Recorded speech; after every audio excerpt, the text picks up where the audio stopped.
actually got attacking stats, or it's just some sort of Fair enough. Either way, it's getting seismic toss.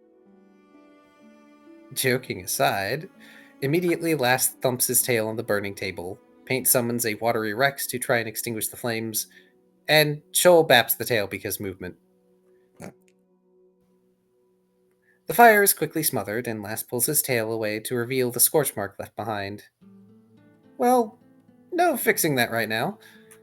Last decides to leave it as the team head out to Morin's offices and labs. Because I cannot for the life of me ever remember the official name of that building, so that's what I refer to it as. Ooh woo. Nope, it's not Uwu. Uwu's the university. I'm Yep. aware. Well, it's the university. No, it's Uwu. You're right. Yeah, because university starts with a U. Yep. University of the Western Uplands. At the research center, owned by Dr. Morin, they wait down in the meeting area as Dr. Volt is paged to meet up with them. Luckily, he is not covered in viscera when he arrives. On seeing everyone present, Dr. Volt exasperatedly asks what disaster has happened this time. Last attempts to deflect, only for Volt to adjust his wording on what disaster is in the process of taking place this time. At length, it is explained that the current issue is best discussed behind closed doors. So Dr. Volt takes his teammates to one of the conference rooms that are often used by the company for company laugh days, to get those evil scientists' laughs out in a group setting. One by one, Fragment Not Found filter into an empty conference room, Shoal locking the door as he enters last. The perfect representation map is unrolled for Volt to examine, and he is told to check it with Detect Magic for good measure. Volt scrutinizes the map in great detail as the others do their best to explain to him the facts and conclusions they've come to thus far. One important thing that Volt confirms is that the map is a real item and obeys the laws of the known universe, not an item of the unreal like everything else in Twilight.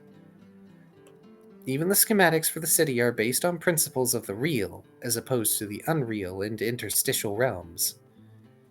Shoal is rather convinced Alan Exley is some form of outsider, and even if he's not, Shoal wants to bite him. Last tries to get Shoal to stand down for now, as Exley hasn't done anything dangerous yet, and he wants to attempt to keep up the charade. Though given the note left behind by Exley, he suspects that the man knows that Last is aware of his attempted manipulations. For now, the map is being placed in the safe possession of Fret and Volt for them to do with as they see fit. It is their research and measurements being used, after all. Only right they have possession of it. Fragment Not Found have many things on their plate once again as they have returned home to Twilight. In some ways, this is more normal than the normalcy they craved from their return. And I have several notes here for things that people wanted to do. Shoal wants to put their gold submarine duck in their boathouse. Fret wants to spend the night at Shoal's boathouse. Last wants to exchange all the gems he acquired for seals so the team has money. Foof need to acquire their pay from completing their mission from Tooth. Dextral needs informed of that their rank up is official. We need to go on our second rank up mission. Also, I forgot to note it here, but Volt needs to give that file to Last. I forget Which what file? it does exactly. The file that was to Last, it was for the next potion. Ah, yes. All right. Really quickly, before we continue, I'm going to hit the tiny green arrow to make all this stuff work. So, Burb. Shoot, I cannot hear you guys in Discord. Hang on. Oh, no? Oh, Is Discord dying? no, it was just guys. Oh, well, I'm hitting the green arrow. I'll be right back. Okay. Well, while they're all doing that, we do have a tip goal here. Invitation to the Bizarre Bazaar. That Era gave me. I am very curious. Oh no. I Also, heard Rex. what did Era say? The file is a potion? I think that's all he said, that it was a potion.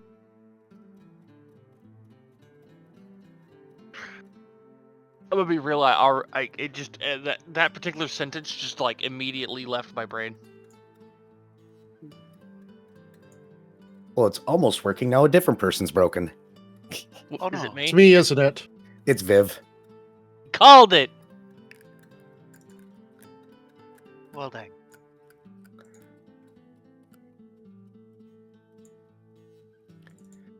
I'm gonna bite the streaming. I'm gonna bite the streaming software. I'm gonna bite it.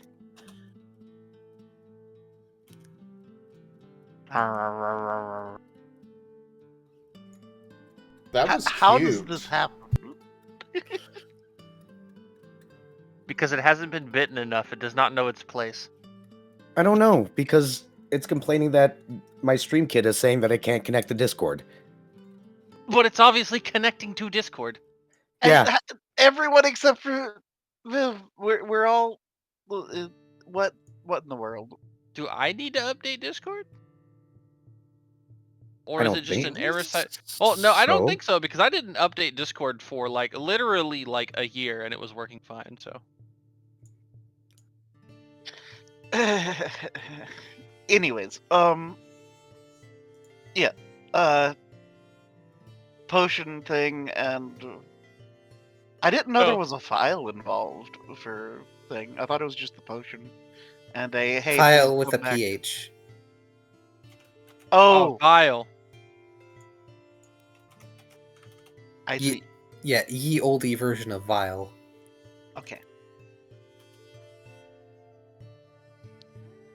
A beaker.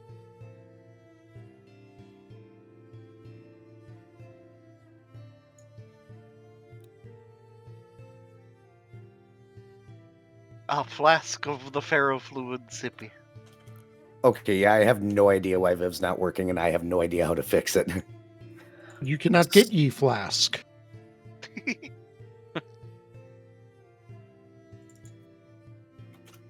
Well, you guys can all just imagine my Discord as the Elmo with his hands raised and the background is on fire.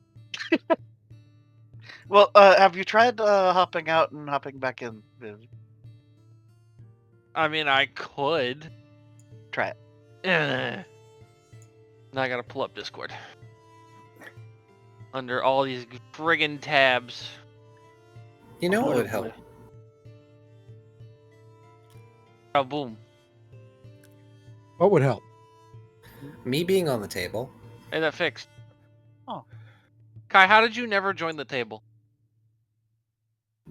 I was recapping. Here, I'm going to try this once. Okay, I don't know why it's not working, so I'm going to do this.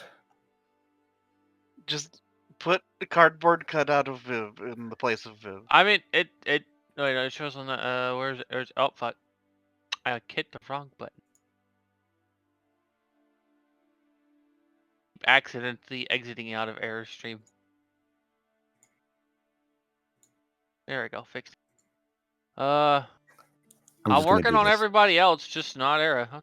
That's because everybody else uses Fugi. I'm using hard coding. That should be working, but StreamKit doesn't work. And I used hard coding because Fugi used to give me trouble. So, of course, I don't know. but it's okay. I've got temp fixes I can throw in at any point. There we go. Good enough for now, I guess.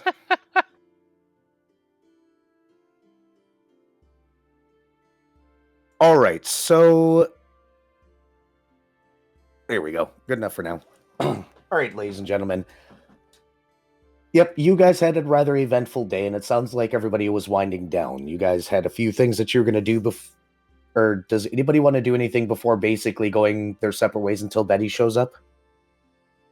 I do believe that Fret would like to visit the World Mirror.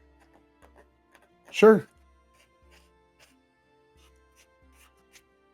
And watch some kitsunes doing some things potentially. What kind of things? I don't know, whatever Pain's doing. Oh, you're watching your relative. Cousins? Cousins. Got it. Second cousins. Call it. Shoal is going to... I guess follow Fret. Dr. Volt, I'm assuming you're going back to work. Yeah, that sounds like the wisest of ideas. Yeah, you got a metal portion of a body to remove. Gotta gonna give be him back fun, his dude. implants. It's gonna be fun to debone these implants. Debone Quite- him like a chicken. Quite literally. Boneless implants. Yo, can I get that arson? Boneless. I was about to go for the boneless arson, and I heard you leaning forward against that microphone, and I was like, "Yep, doing it." We shared the brain cell. Is Volt going to give Last the vial, or is he going to conveniently... Yeah, Dr. Volt will deliver the file to Last.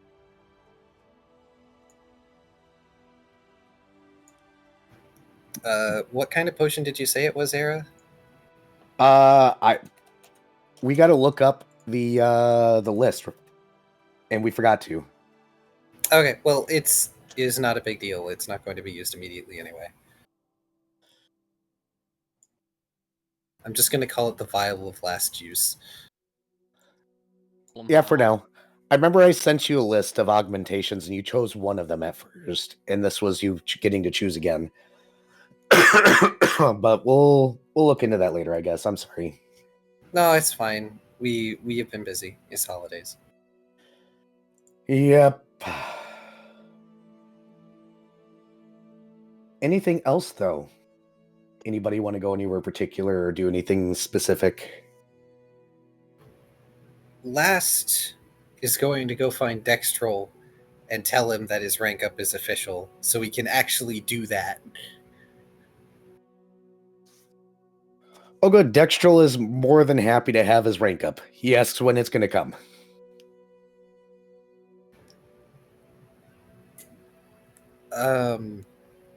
Uncertain. We need to find Arabane for that to happen. And Dextrol makes a face and sits down. Paint I am looks aware. sad at Dextrol. Well, isn't there, like, anyone who can find him? You know, I could probably... You know what? It's fine. I'm just going to go back to training. It'll happen when it happens. It's fine. I can probably find him.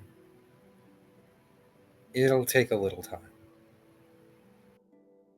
Dextrol turns around and tries to give you the puppy dog eyes, but he is not the type of person that does the puppy dog look very well. Aren't cough eyeless? Yes. That's why it's very ineffective. I don't know. I figure it's a lot of it's body language. You could totally pull it off if you don't, even if you don't have eyes. Yeah, he's not pulling it off. He's just not one of those types of people that can convey that body language well. So Dextrol wants us to find Era, right? Yep. Paint's going sniffing. Starting with the bridge. So, last. Paint runs off. Paint, wait. He turns briefly to look back at Dextrol. I'll call for you when we can find him. Oh, thank you. If only they had done the rank up sooner when they were supposed to, and we didn't have to deal with stupid council bureaucracy. And Last is going to just grumble as he starts walking after Paint. Dextrol shouts a thank you, and then goes back to whatever he was doing. It looks like hiding. Probably from responsibility. Yeah, it sounds alright. So, Last, you're going to follow Paint out to the bridge? Yes. I mean... Paint is running straight to the end of the bridge and right off. Are you making a running jump? No. Last time he had to look for Era was underneath the bridge, and all he had to do was just walk off, and gravity shifted, and he just walked around to the bottom. I'm just making sure you didn't jump, because you made it sounded like you jumped off the edge, and that's different. No. He just keeps walking. You watch Paint dip underneath the bridge again last. There is a very brief spike of anxiety. Just, if he could hyperventilate, he would. For about, 15 seconds before he calms down and walks over the edge. Once again, the only reason why you two get to go over is because Erebane allows it. You find a campfire and some logs. Erebane's just kind of sitting there. You also notice the 5 soul echoes before sitting next to him. He seems to be leaned back against one of the logs, just kind of staring out as you guys walk up. Paint is going up and sending along mental image of Dextral with those trees sticking out of him, the specific ones that he had acquired from the previous world. Erebane looks over at Paint and blinks and goes, "What?" Gee! Last approaches basically a minute after, because he's taking his time, hands clasped behind his back. I thought you had disposed of those. No. I told you I wasn't going to dispose of them. I just need to figure out what to do with them. Unfortunately, it's kind of hard to make decisions right now. What can I do for you? Paint resends the image. Last has to try very hard not to make a snarky comment about indecisions, because he is him.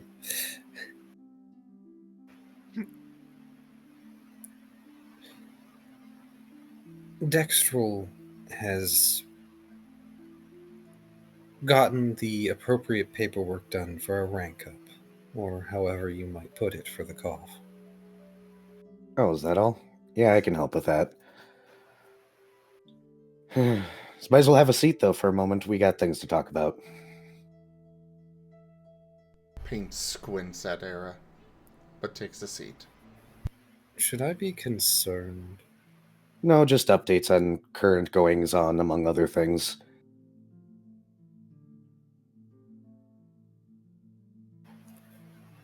As you wish. Last shrugs and then comes over and sits right up next to Erebane. He has no qualms about being close. And yes, I got them with me. They were with my body for a while, but all the scientists are busy in the city, and I don't exactly trust anybody doing experiments on them with how weak their energy is. Consider making cough, but I don't think they'll take hold. Trying to decide if having mortal children in the city is dooming them to a fate of being stuck here, if they're going to be able to leave, or... So they're here with me for now. But the other reason why they're here not with my body is because we had to close a gate. We did find out how the god's blood was getting in the city.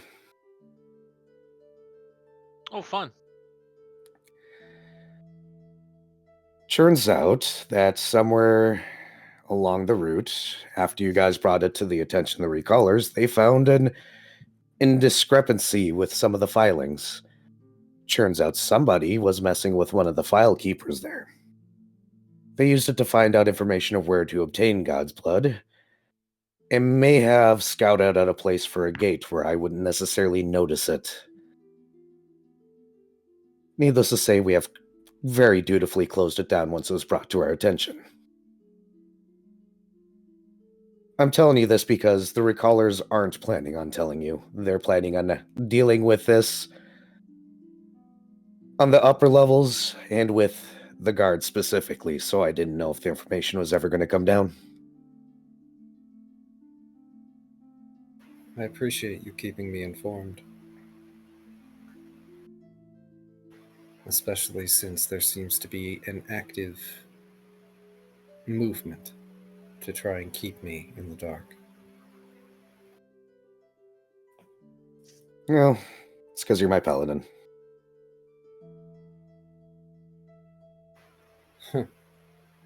The irony of that statement, considering whom I serve, he says, doing air quotes when he says serve.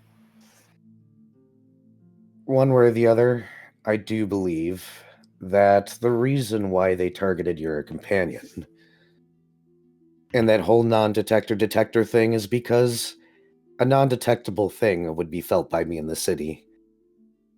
They were looking for him to build the technology, or at least the foundations, so that way they could create something that would actually be invisible to me and others like us. The Koth, other citizens. And a red herring.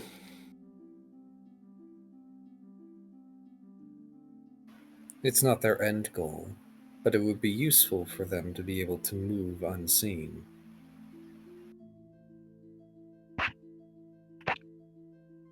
Yep. Whoever it was dealing with Proteans, and Proteans drive people crazy.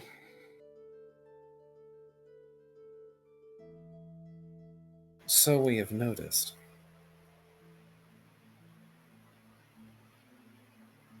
To which, may I ask a question? You may. What do you make of Mr. Exley? Urbane takes a big breath and lets out a sigh. Him. He's fine. The man used to be a recaller, spent some time in the council, ended up leaving or not getting reelected because his ideals were forceful. I know who he serves, but he hasn't broken any laws. He just irritates the hell out of me, and I've refused to speak with him. He has this whole, we need to bring order to Twilight in order to save it nonsense that he's spouted to me more than once.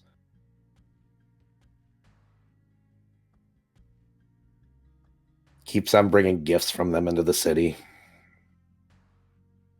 Ah, like the map, I assume. Oh, not another one. Paint sends along a, image of the map. Yep, he's done that twice now. Granted, I did give him freedom to leave and come back, and he's been very open and honest about his dealings with them, so I've had no reason to really suspect of him any ill-doing. He's still irritating. But if he gets elected, it's what the people want, right? Well, he has a battle ahead of him. He's chosen one of the most difficult districts to try and be elected to. He's a very intelligent man. A very stupidly intelligent man. I think my concern is that Mr. Exley is a little too focused on imposing order. What he should be focused on is purely making sure that Shadow's Playground gets its representation. Which, not necessarily behooving to him, includes giving voice to the chaos they represent.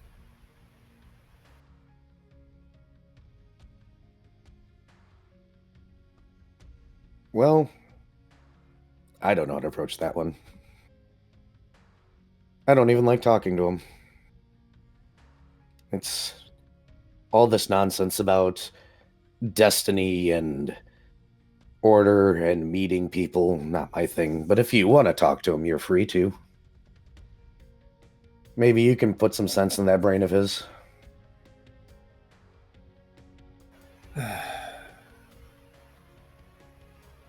I'll give him this. He's polite, and he's not exactly dangerous.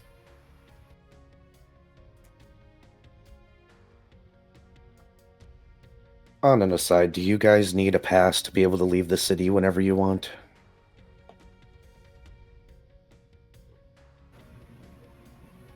Is there a reason you're offering a pass? He takes a few moments and then goes, well, one of you has a friend on the outside.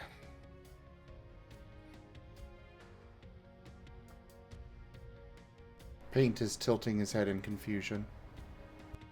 I figured Fret would like open license to be able to go and visit his friend whenever he wishes. Blast slowly turns his head, looking somewhat confused over at Erebane.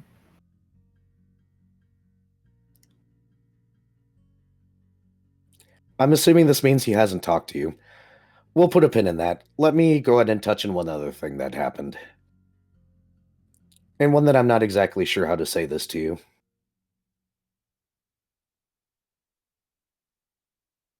The Proteans built a tower outside of our little blip, and they were wrapping strings of fate around it to bend it to make it look like things people wanted were out in the in-between. A dangerous place to be. It's destroyed now, but the strings were real. Why would they be drawing souls into the interstice like that? To get him out of the city, probably. The only thing waiting for souls outside of the city is the Unravelers.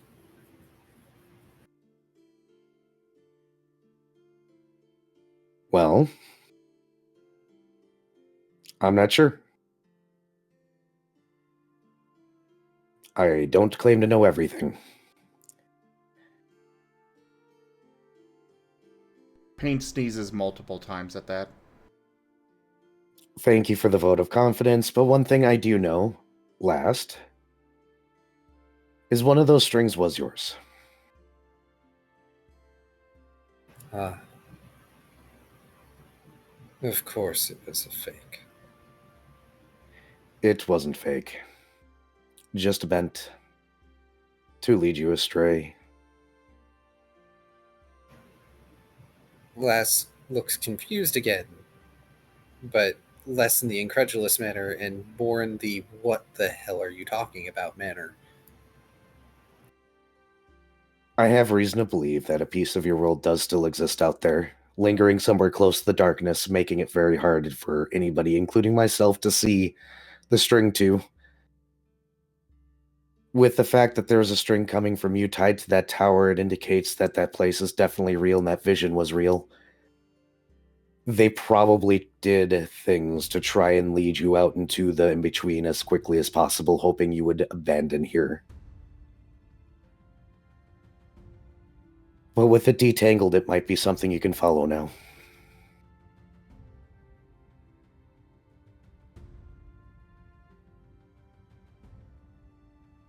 Paint is sending along a mental image of him looking around for a string that is laying on the floor nearby.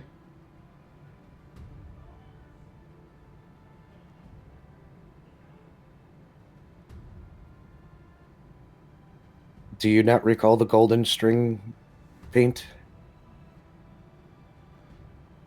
He nods at that, but he sends along the a vision of Era's glasses, and then his own face without them. Yes, you can't see it again, but Last has methods of following that. Again, should he care to, he can go to the world mirror and probably zoom out and ascertain quite a bit with help from your group. Paint is biting on Last's hand and tugging towards the end of the bridge again. I don't... Paint, please. Just a moment. He grumpily lays down. I don't know that it would be right to impose on them like that.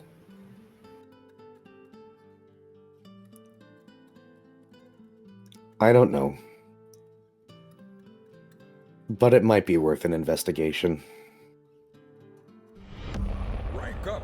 Hold the line. This hamlet shall not fall. Kenku raided my stream with 8 viewers.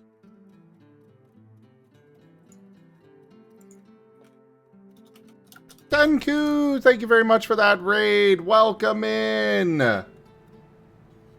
How was your stream? Hope you had a great time. Thank you for the raid. You guys have come into the middle of Recallers of the Lost Pathfinder.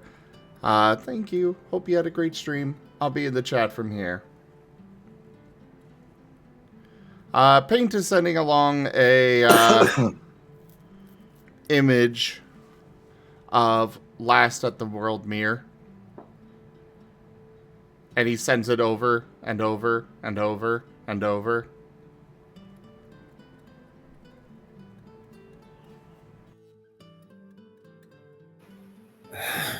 Enough. Enough. He sends along an image of multiple smoky wild dogs all bouncing around in a group happily. A generous bestowal. I said... Thank you for that tip, Kenku. Kenku tipped $15. Thank you so much. Ooh, close to their tip goal, right? Yeah. There is a tip goal. Last. There is. Last is going to wave a hand somewhat dismissively. I said enough. Wait. If we go to the mirror and do this, we go to the mirror and do this. But you need to understand that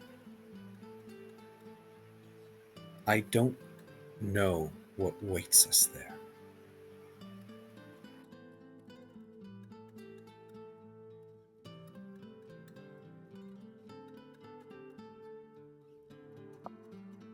Paint sends along an image of other wild dogs. And you get the sense that that was his pack. And a sense of longing goes with it. And he sends along a cliff with Doggo Last on one side, and across the ravine, the smoky wild dogs as well. And then he brings into that vision the world mirror, but kind of turns it on its side like a bridge across the ravine.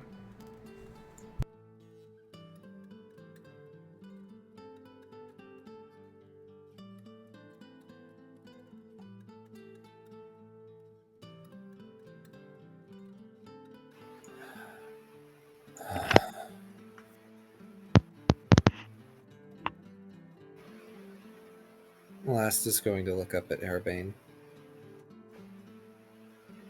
He's never going to relent. No, but I felt Paint better telling you. sneezes. So, well, you have a hard choice to make. So do I.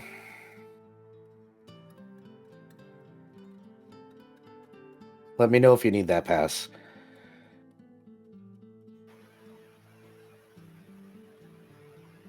I'd appreciate it. All right, let's get that for you. He snaps his fingers. And he sits back and he goes, "Do you think it's worth a chance to bring mortal children in this realm when they may be trapped here and never able to go back?"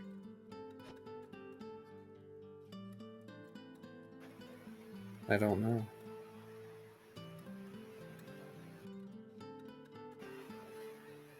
No child asks to be born.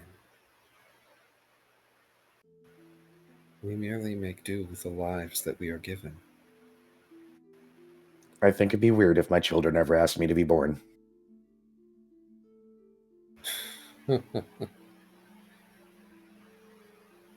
They're also technically my fault. So you can always force them off on me, I suppose. No. Paint is going to pull out the soul echo he's held on to and put it in Era's lap. Done being mad at me? He shakes his head. Aw.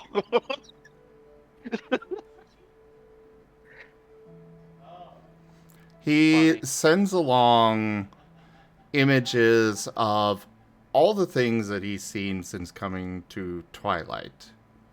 And with each thing is just a sense of wonder and excitement.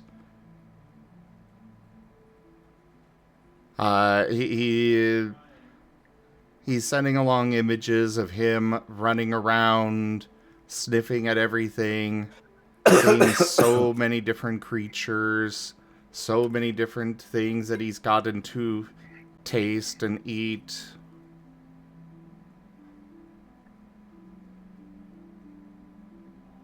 And finally, he sends along a sense of happiness with it.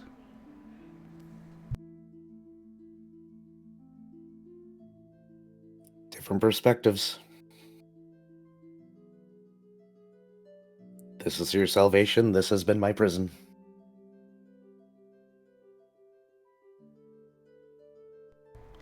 He puts a paw on the soul echo he put in the lap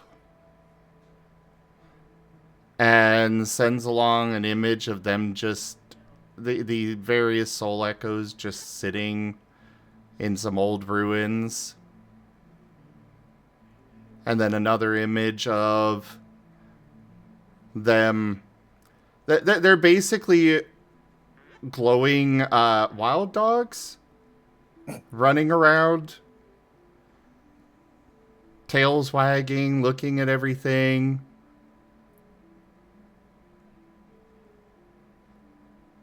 And it just comes with, and then he ends the image with them sitting forgotten in ruins, or them running about having a life.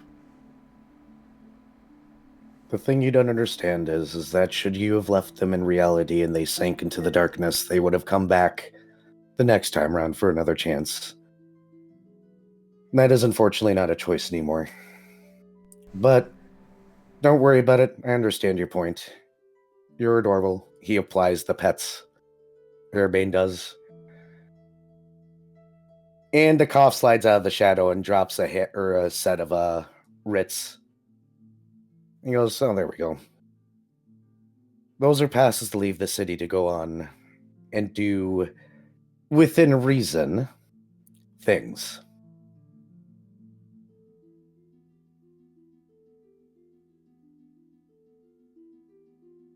Things. As I said, meet other friends of yours, minor investigations. Don't be gone too long. I do not want to have to chase you down. When have you ever needed to chase me down? Urbane slowly turns over at last and gives him a look and goes, I know what I said. I know.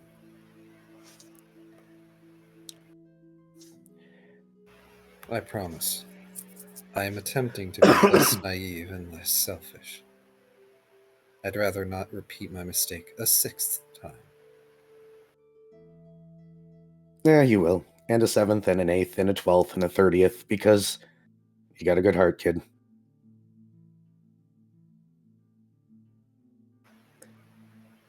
Out of character, I know how insulting that was. Oh, yeah. Super insulting. Meanwhile, last response is to just look at the soul echoes and just smile a wry smile. Hardly. You do realize for me that's like 12 to 18 children, right?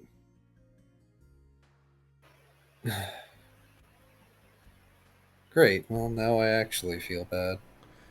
Paint is just wagging at this idea. I had a twin in life. I've had several twins and triplets. Paint wags faster. I doubt you feel much confidence in me in this regard. But I do feel that they are my responsibility as well. It was my foolishness. So I should take responsibility, should I not? Allow me to handle it, and please don't bring me more. I won't. I'll leave you to your things. After all, I'm sure you might want to go slap Alan Exley. Him and his little law friends on the outside. Tempting, but not yet. You They're- probably also want to figure out who the heck's, the one cohorting with Proteans on the outside. That, I feel, is the more pressing matter.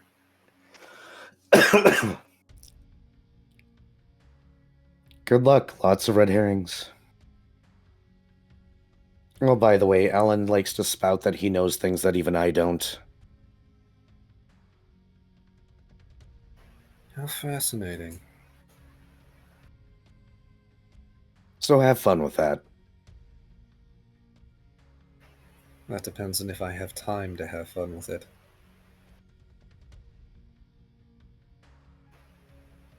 It's funny. Last gets up and stretches a bit. Here I was, distracting myself doing so many things, and here you are, giving me so many more to do. Airbane gives you that look and then goes, so you want to know about a lot of things to do, huh? With that joking, I'm about to give you a bunch of work tones.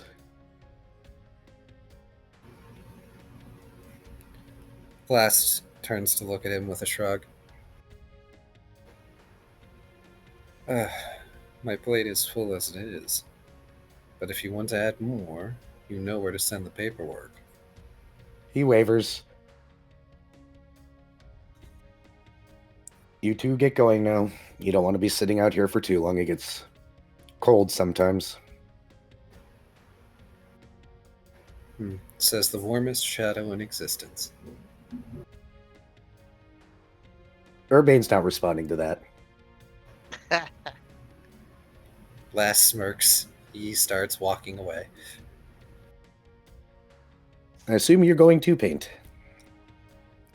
Yes, Paint is also going. However, Paint now has a new mission. Yep, and we'll get back to you guys in a moment. So, hey, Fret, Hi. you're watching Pain. Mhm. They're in Weebtown right now. Saddam? Yes, Oh, good. they're in Sedan. They seem to be staying at a hotel. Glubby's going on about something about an orb, a bubble. Strange. Oh, you remember those funny fish people from Sedan? They took over a bunch of bathhouses and play samurai.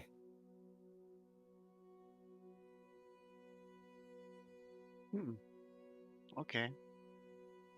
Shrek kind of has a look of mixed feelings about the fish people.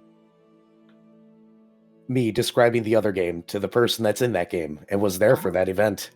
Uh-huh. But yeah, so effectively Fret and Shoal are just sitting at the world mirror doing the equivalent of watching Saturday morning cartoons. Yep. Pretty much.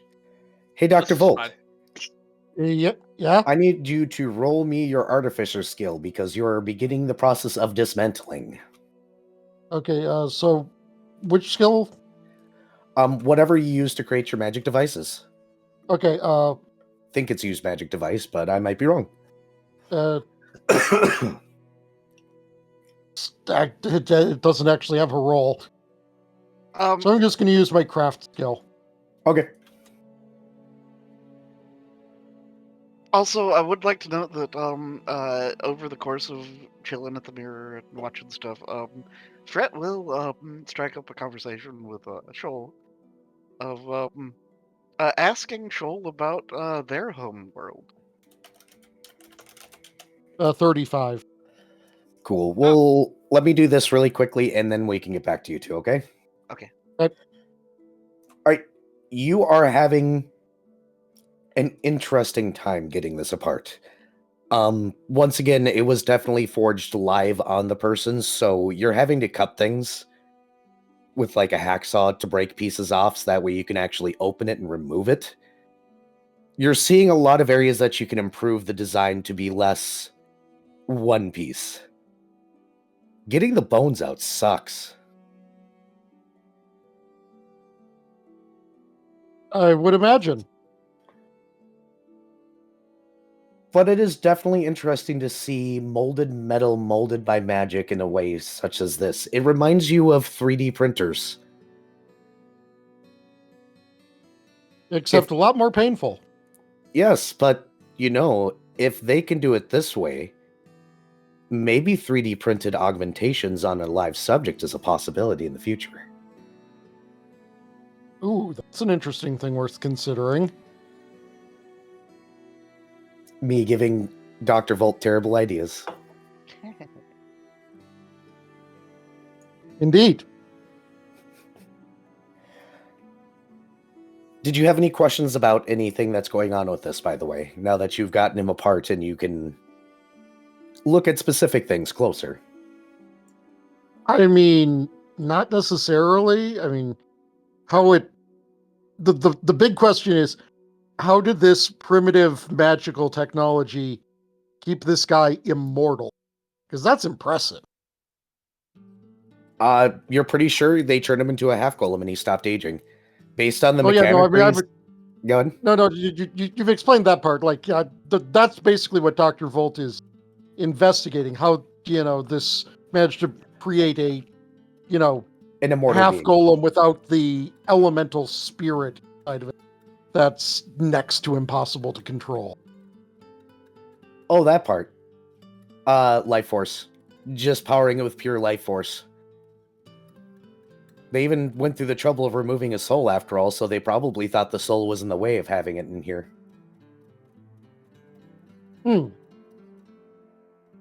So honestly, it was probably the life force streaming through him that kept him immortal. Significantly less interesting than Dr. Volt would have been hoping for. It's also a hypothesis. It's probably a combination of several factors. The fact that many of his organs were also replaced means that those never degraded and went away. Though, man, they should have changed the filter in the liver at least once. It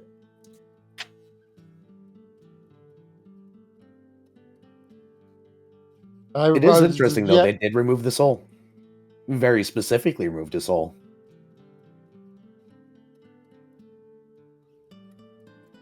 But yeah, we're aware of where his soul went, right? Because that's why it's here now.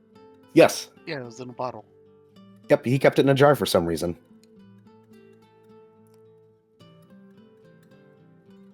Simple says remember to... He liked to Simple shake it says around. remember to change the liver filter every 5,000 miles. Yes. But like, unironically, the liver is basically the filter of the body, so yeah. Yeah. Yep.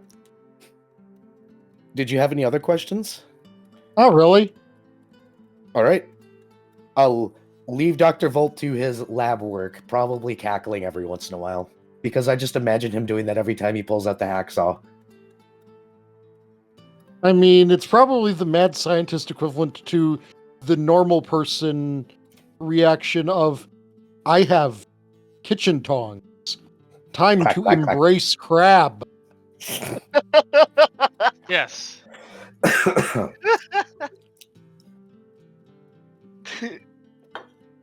All right, I will pass the floor to Fret and Shoal so that way they can have a discussion.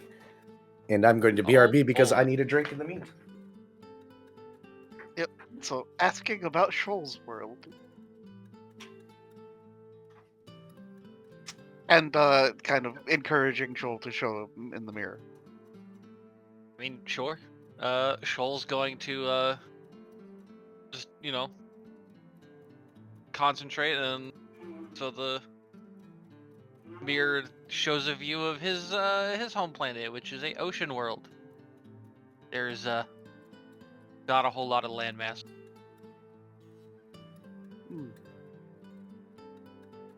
Some okay-sized islands, but yeah, no, most of everything is built beneath the water. So if you don't have gills, it's not a great place to live. Fret nods. Shoal will then adjust the view to. It's something. It's something of a city. It's not kind of like. How to explain the architecture here?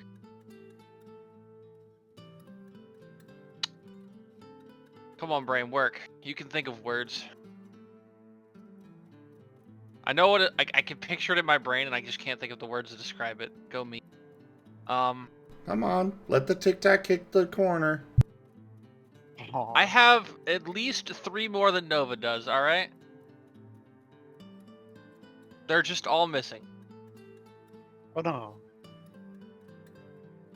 My brain is in the process of doing something, and it's stupid. Oh no. That is normally the case, but not currently. So, here's the question. Yes. Uh-oh. Fret likes tea, right? Uh-huh. Does Shoal like tea? Like to Tea. Tea. tea? The drink. Shoal likes it more than he likes most other drinks. But since he's like fish, can he like breathe the tea? I mean, technically, but it would not work very well. So it's not something he would enjoy. Well, okay, he was okay. So breathing it. wouldn't that be the equivalent of for a aquatic creature? That's the equivalent of vaping. Probably, actually. Yeah, it would be. It would be. People aren't going to. People they kind of frowned on vaping. It's not really looked as the best. So if drinking tea through your gills as a fish person, that would be some sort of gill tea pleasure. I'm so upset. I can't believe you didn't see that coming, Worry. That one makes my face hurt. From scrunching? Yep. Ouch. So, good night. Physical pain. Come follow me on twitch.tv/OnecoTiago to hear more of these.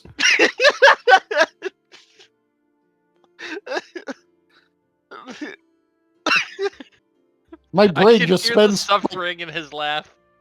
a portion of its processing power doing this for no reason. No one enjoys it. Not me, not you. Just suffering everywhere, and my brain is stuck producing it. And since you're producing it, you might as well share it. I hate it. I hate it so much. Okay, so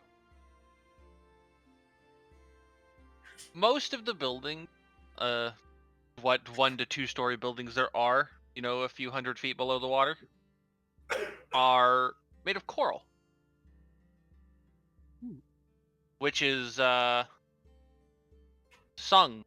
It is through songs. It is shaped and essentially grown quickly, the shapes that they wanted. So you'll see a lot of housing is egregiously colorful. And I apologize to cut in here, but I was pulling a drink when I heard that pun out of the fridge, and my body made me walk down in the basement. Oh, the direct opposite way of my PC.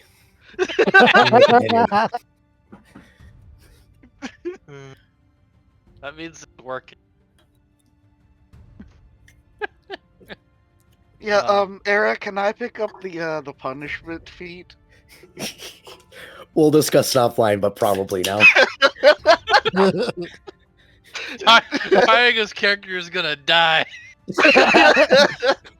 So, I have a question. You grow your houses out of coral. Uh-oh. Make No, anything else out of them? no, stop! Stop! No! No, I want to hear it. I want to hear it. Say it. Do it. Do you make anything else out of them? A lot of things, yeah. Your people make weapons out of them? No, not really. But coral that kills people. Why do I got this sudden urge to go stand in my basement for no reason? My eyes This hurt. is why I added the punishment feat. That is staying into the release version of Scar. I don't care. Oh, simple. Seriously, it needs to be a feat line with like increasing amounts of things. All right, continue, Shoal, before this continues. But no, considering that a majority of the population are, cat sharks, while They don't you know, need. They don't need weapons. we are the weapons. Shoal is tempted to try and show Fret Zixrel, the dragon that he worships, but he's also not entirely sure that the dragon. He's also like at least half sure the dragon would notice. It is not, probably would not be a good idea. Fret absolutely eggs Shoal on, and it's like, oh, what's the worst that can happen? I lose my cleric powers, or die. Again. Wait, what? What would cause you to lose your cleric powers or die? Viewing his god directly. Oh. His god is not known for being predictable. Yeah. Chaotic neutral. Fret kind of just relents, sighs. They're well past the tier of ancient worm, and they're a brine dragon. And they rule over an ocean world. What's the worst that could happen? Fret will inquire about other brine dragons, and is curious to see one. Sure. I actually don't even remember what the darn thing looked like. To Google. Yup. Ding. Picked it. Do. They have neck frills, shiny scales, and fin lips. Yeah, and as previously established, there's a non-zero chance that gods can just walk through the god mirror and end up here because they want a tour. Wait, so are Vaporeons technically brine dragons? Yes. Did you know? Put that away Put this that instant. away, Daigo. Silence, scientist.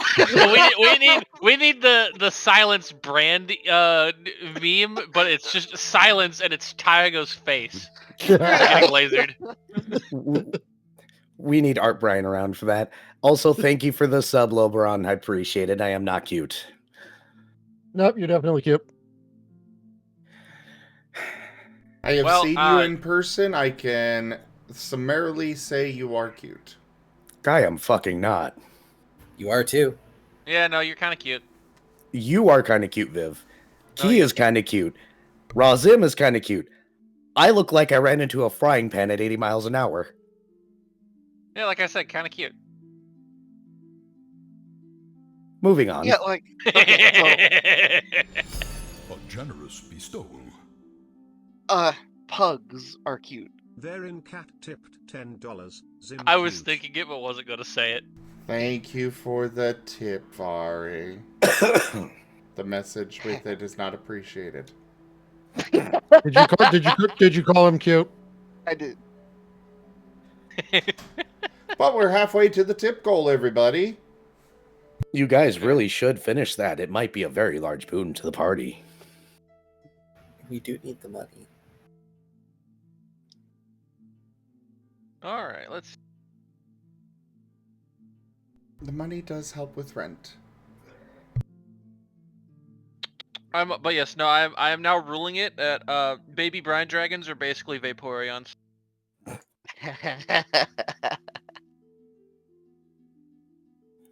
This is now a thing in Shoal's world, and no one can stop me. I mean, I could. I'm just not going to. It's in the doc. You can't stop me. I have Shoal's. I have the backstory doc up, and I am adding to it as my brain goes.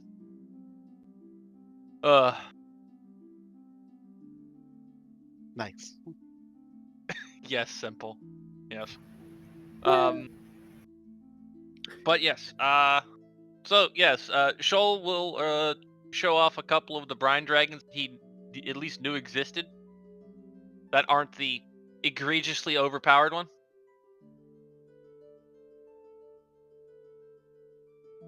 So, you know, finny underwater dragons that you really don't want to get clawed or bitten by. By the way, very bad for your health. Considering there's so much, you know, salt crystals and whatnot coating them. PSA. Dragons are bad for your health. Yeah, these ones a little bit more so. Also, you know, if any of y'all have played Scarlet and Violet, think of Salt Cure, but worse. Oh. I liked that move. It's a great move. It's literally just a, hey, every time I hit you, haha, save or be stunned. A friendly reminder that,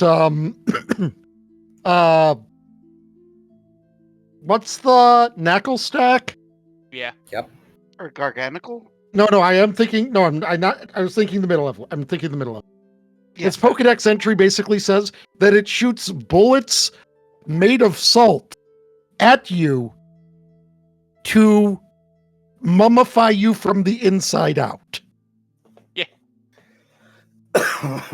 That's terrifying. Uh-huh. Yeah.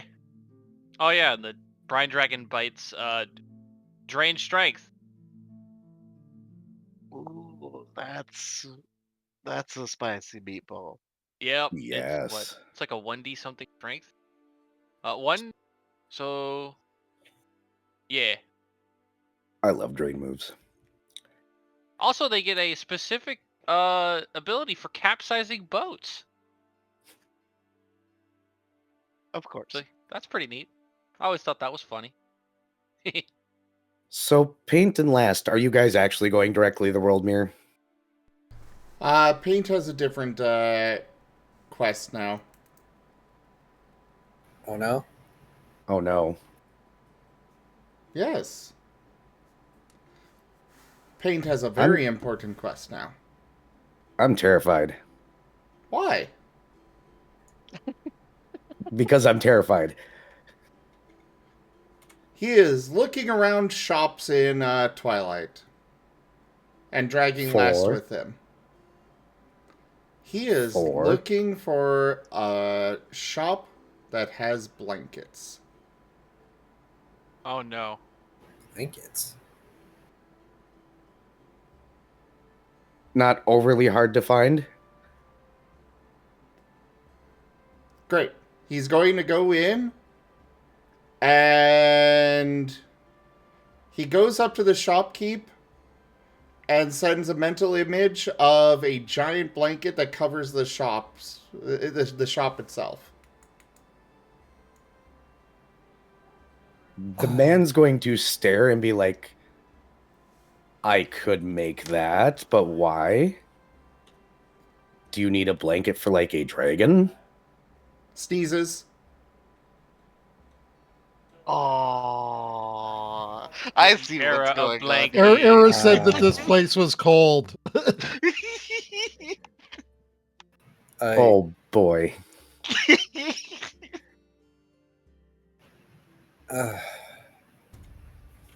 You'll have to forgive his enthusiasm, as Last is currently trying to put the writs away. He wants to get a gift for Arabane. Arabane at full size, or Arabane as he normally walks around, because those are two different things. Paint sends along super big Arabane. Doggo form. It towers over the palace or castle, whatever it was in the center. I hate to put it this way. I don't know how big he is, and I don't know if I can make a blanket that big. Last is going to gently pet Paint on the head. Arabane can appear in many sizes. Why don't we get a more reasonably dragon-sized blanket for him? Large creatures is over there. Paint is going to go over to them. The shopkeeper has dodged a bullet. He's pulling it off. I assume it's on a shelf. There's several of different colors. Oh, okay. Is there a black one? Yes. Perfect. He is pulling that off the shelf and trying to stretch it out on the floor. It would be for a large creature, so it's about 10 feet by 10 feet. He shakes his head at the shopkeeper. And sends along mental image of the blanket stretched out. And then kind of just...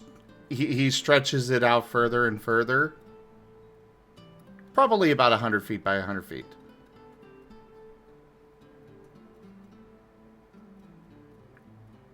The man's going to slowly look over at Last. Last is going to shrug.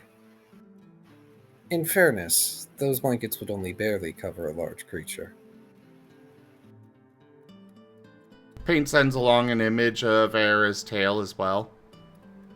Just going and going and going and going. I think it would be easier if we didn't add Arabane's tail to this equation. Paint shakes his head.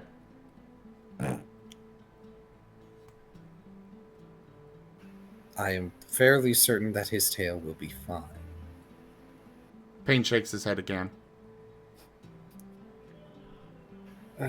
You realize his tail is technically infinite in length, right? Technically, it's 57.5 feet long as a anthro. Okay, infinite tail, got it. Paint looks at the shopkeeper and sends along the stretched out blanket image. But then the blanket just keeps stretching off into the distance forever.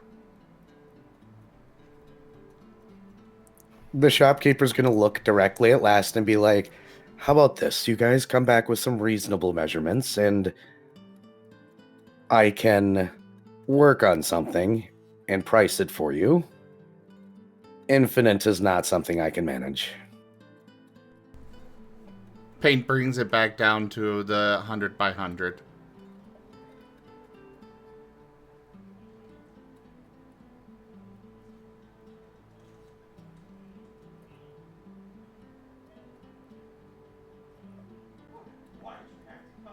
He's just staring at the shopkeeper.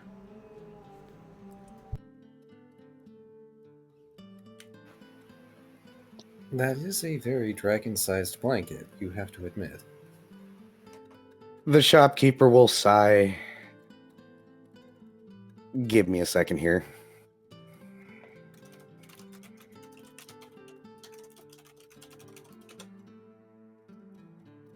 As Era has to do math to determine the price of a 100 foot by 100 foot blanket. Yes.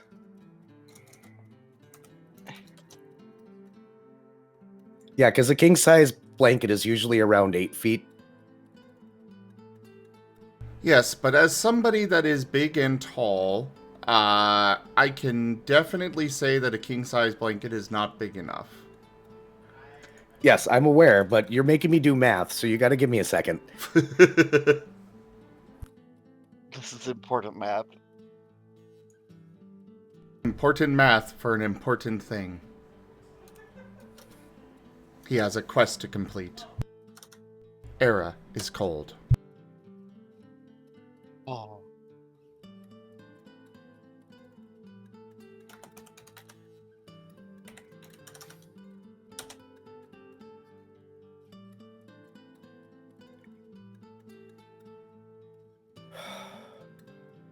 How much are you willing to spend?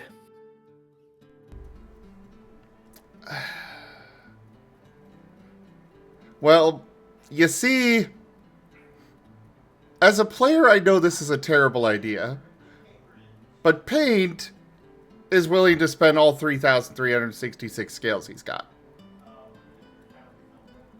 Because he's going to ask for 38, which is basically $3,000. Oh, only 38? Only 38 scales? You guys got to remember that a scale's equal to a gold, and a gold is 100 copper pieces, and most commoners only see a silver in a month. Fair. So That's like $100. So this is like a $3,000, $4,000 blanket.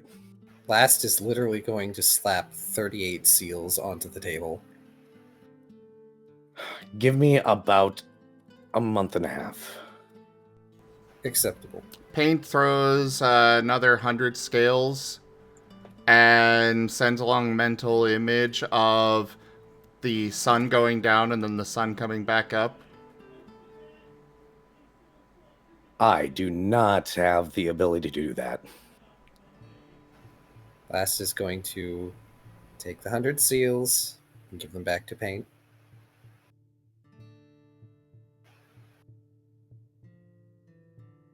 The blanket is paid for. It will take time to create. Much as time is strange here, things are not instant. You and I both know this. Paint squints and then has an idea and goes out and sits on the sidewalk outside the shop. Oh no. He's doing the Futurama meme. He's going No. to attempt to re-Futurama meme this. Yes. Give me like a minute to catch up on notes, because Last is going to, if he has to, pick up Paint and start carrying him. I Paint just is- imagine that you pick him up like a statue. Like, he doesn't move. He's so stringent and committed to the bit that you pick him up and he's still in the sitting position even as you throw him underneath your arm.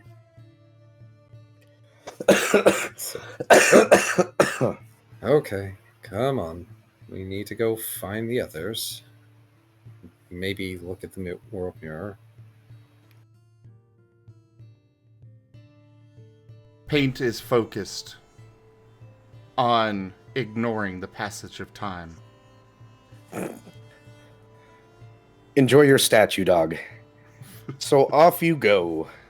Looking for the others. Whom are you going to seek out first? Well, I mean, you could also take the rest of the afternoon off and wait for Betty's meeting tomorrow, too. yeah. Because, like, he thinks about it. He really does. And honestly, he really could use a break right now.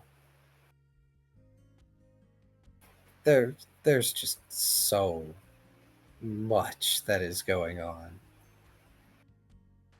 Of course, a Protean has gotten involved. Yeah. So, what's going to happen is he's going to end up entering the plaza and pause, not even necessarily registering that Shoal and Fred are there, and he's going to turn down another street so he can start walking home. Lol. Yeah, but Paint's going to stop committing to the bit as soon as we we're near the world mirror, and then scramble to get out of Last's arms? Nope. Paint is trying to bite the smoke line. Roll an attack.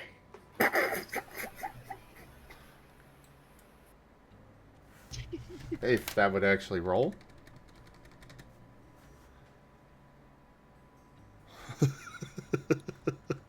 Oh.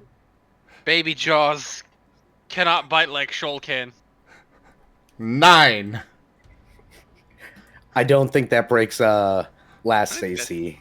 I don't think that hits touch AC. Let's Well- see. Minus Dex because grappling, but I mean, even flat-footed. Oh wait, flat-footed is just minus armor, not minus dex. No, flat-footed is minus dex. yeah, it's minus Dex, not minus armor. Touch is minus armor. Yeah. Well, I don't have my armor or shield on, so let's see. Yeah, that would just be 10. So no, you don't hit. But is So his aw, point... cute bitey puppy. But does he get his point across? He does. Last is choosing to ignore the point for now.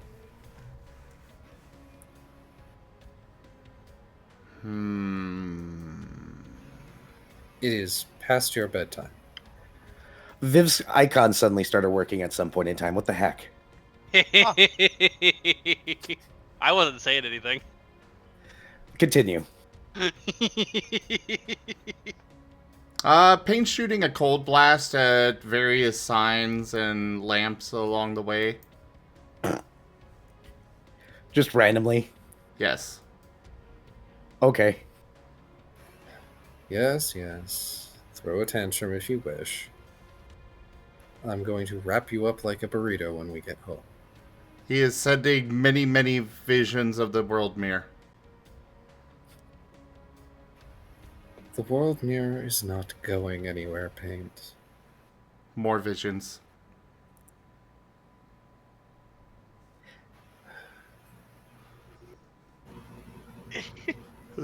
We can wait until after our meeting tomorrow, and then we'll see how everybody feels.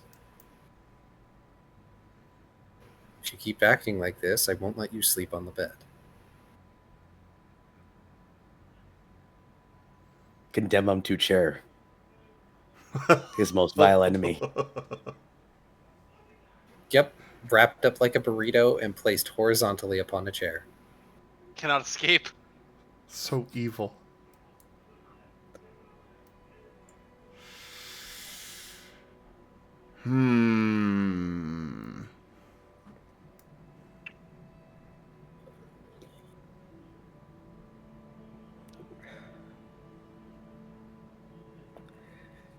God, this would be so much easier if he would just talk. Yeah, if only He'd just he, be like, used you need his to voice box. self-care. Technically, he is self-caring right now. He is self-caring! No, he is avoiding self-care. Mental He is self-care. He's avoiding trauma. He is going to get some rest, and he's bringing his therapy dog with him. He's doing the smart thing and saying, I don't have the energy for this right now. I am going to handle this in a more concise manner with my brain working. I'm just so amused at what's gonna happen when Fred and Shoal find out about what's been going on today. Yeah, you guys are just watching TV. Paint will sigh and flop dejectedly. Yeah, Shoal is showing off the various places he's been in his homeworld, some of the weirdo creatures, some of the trenches he has explored, So all I've kinds of eaten, neat stuff. I've eaten this thing, and I've eaten this thing, and look at this weird thing I ate. He didn't eat everything. He didn't have enough time to search all the oceans to eat everything. Yet. But I'm assuming you guys go about your business for the rest of the day, and you guys will be meeting up for Betty's meeting tomorrow, correct? Yeah. Not quite. Uh-oh. Oh no. Oh no. Oh boy. So, in the middle of the night, let's first off see what element he gets.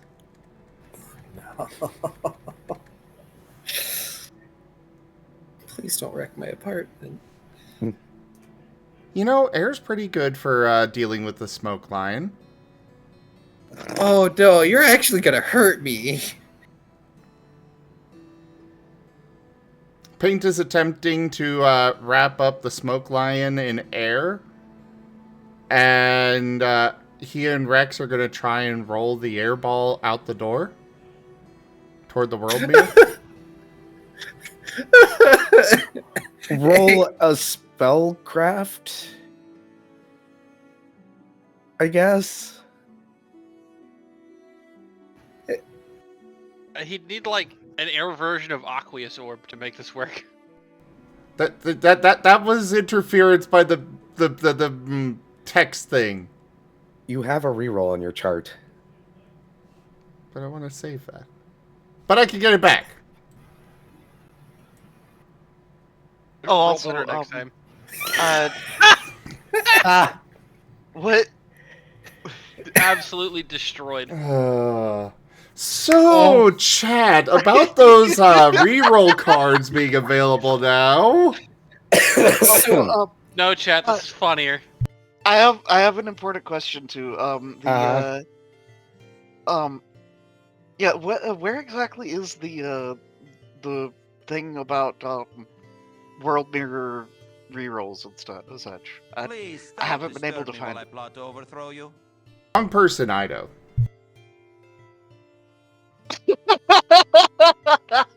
Who did he give a reroll to?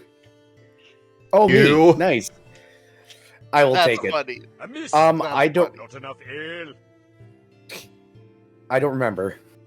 Because I scoured the document and I couldn't find it. It has to be. I don't remember where it is off the top of my head. What were you trying to find out? Like the conditions for getting stuff. I don't As know far if I as- ever wrote all that out, actually. You're gonna get one. You spent all day at the World Mirror. Yeah. You and Viv. Boo. Like, it's not hard to get inspiration from that. Cool. Okay, so, group, you okay with me using the reroll? No. Yes. I think it's funnier to have it as a failure. Aw. Okay. This But I that's think it because would be funnier to have it as the a outcome success. is funnier. I think the outcome Oh. is funnier this way. The so problem. 2 for 2 against. Yeah. All right. I guess Era's the tiebreaker. I don't get to vote. Yeah, it's just the party. So Era, Mm? with this as a failure, how much damage am I taking from my bits being blown apart? Oh, I was gonna get there. There was gonna be saves for you no matter what. Oh, good. Okay, so, rerolling! Natural 20! Of course. Somebody vaporize it. Wow. It would be funny if chat vaporized it. Chat, vaporize it. Do it. It'd be funny. You know it. It's payback for all the cliffhangers Zim does to y'all. Joke. I have a Marten video. Hey, that's interference. Yeah, no, this is how this works. Is he's got until the Marten video, or it's done. Okay, fair. Key, I want you to prepare yourself to roll a reflex save. Oh boy. Hey, my armor isn't providing me negatives. That means you might actually have a reflex save. I mean, I have a reflex save. It's just no armor penalty. Okay, it is over. I have the nat 20 stands. Chad All has right. disappointed me for the final time. So what I need you to do is roll me a reflex save. I need to know what Zim, your casting stat is Constitution, right? Yes. What is your save DC then? It would be 10 plus your Constitution. Is it 10 plus level plus Constitution? No, No, it'd be that's spell level, but you're not that's using a spell. concentration. In that you're case, thinking of. 16. Come on, Hey, Kai, chat, nat do you want to 20. give Kia a reroll? Because I'm pretty sure that's a 2. That is a total of 8. Oof.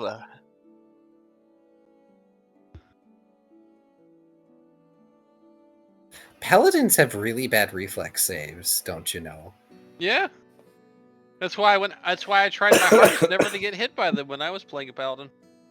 Something meteor swarm. Ido might be swooping into save. Okay, to be fair, all of us messed up the saves on that because we were supposed to save against the individual meteors that hit. Yeah, and also me being really stupid Means new and boo. GM. You forgot the boo. Like, I'm like, you know what? Meteor swarm in this enclosed space is fine. Oh wait, they're bigger than I thought. Key's dice was vaporized. There you go, Key. You get to reroll. Chat being at least somewhat balanced in their Oh. That is a grand total of 21. Fantastic. So here's exactly what happens. So somewhere around midnight, Paint gets it in his head to do something very silly, forgetting that you could get torn apart. He might not even know this. He casts the spell and manages to go ahead and get the orb going. You reflex with enough time to pull yourself together before you become a fine mist inside of an orb.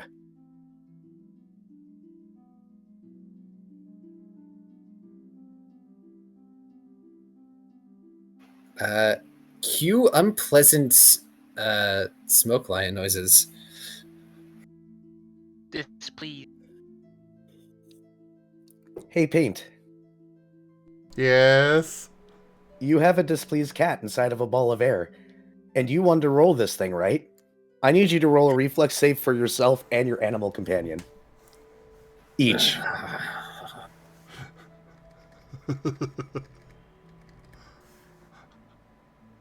God Thank you. Oh, damn Roll it! again. Oh, How? Nope. How This- do your dice do this? No, this is about to be funny. Roll for Rex. I have True comboed. no idea what Rex's stats would be for that. Just roll a d20.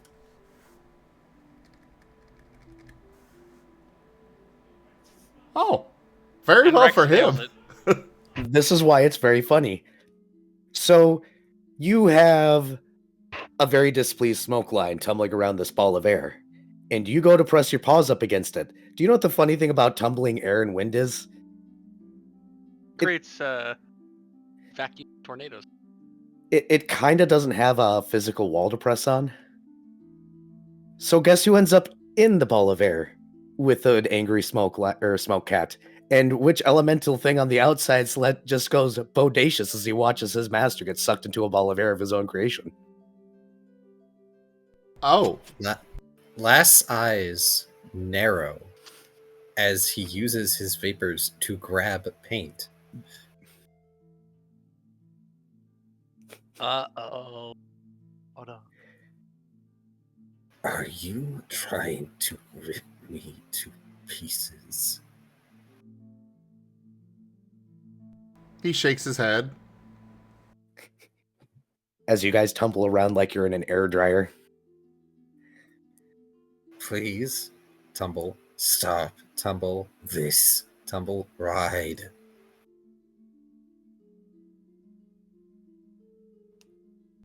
Well, I guess since he can't actually roll it. Wait. What if Paint tries to run around in it like a hamster ball? I mean, You he's could- currently grappled by last. I was so- about to say, may I make a proper grapple check? You may roll against the CMD. I'm sorry, I'm amused by the fact that you guys are basically stuck in a dryer together. Well, shoot, that's really bad. That is a 17. Does 17 beat your CMD there, Paint? Yes. Ooh. You do have him grappled. Properly. Don't worry. It is soft and slightly raspy hugs. All around you.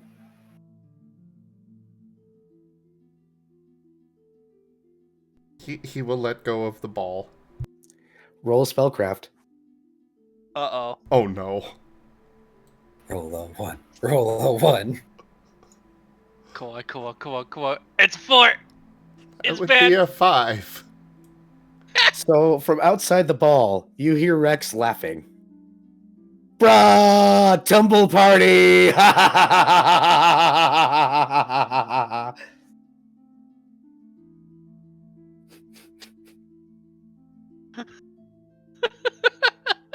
Oh no. Betrayed by your own elemental. Tell me Rex wouldn't. I couldn't. I heard, I didn't hear the immediate he wouldn't, and I was like, yeah, that's what I thought. Also, So, I like how Shoal has a better spellcraft. That's funny. Well, you picked up a rank of cleric, so of course. Well, to be fair, I think it's because I actually have a wisdom modifier, believe it or not. Oh. My only character to ever have a wisdom modifier, basically. Yeah. I can So- relate about wisdom dumpstat. You are the wisdom dump stat, Rude. but accurate. Yeah. So what are you guys doing? You're kind of stuck in a ball right now. Tonight's challenge, escape the ball. No, I don't want to stop them now. They look like they're having a good time. They're having a ball. Hmm. I have to look at my abilities. You know, only if only they were at on Shoal's world, they could be having a beach ball. Darn it. There's plenty of ocean creatures that would be bouncing them around inside of that air ball. I have. Well, the problem is they got Rex on the outside.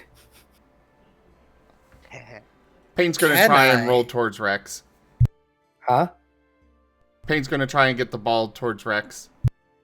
Sure thing. What are we going to try, Key? I was gonna say, can I have last attempt to use magnesis to get the one of his spare masks and maybe clothing so he's not being torn to ribbons? Paint, roll a spellcraft, and you roll a something. I don't know what. A something. I don't know. Will? 12. Will sounds good.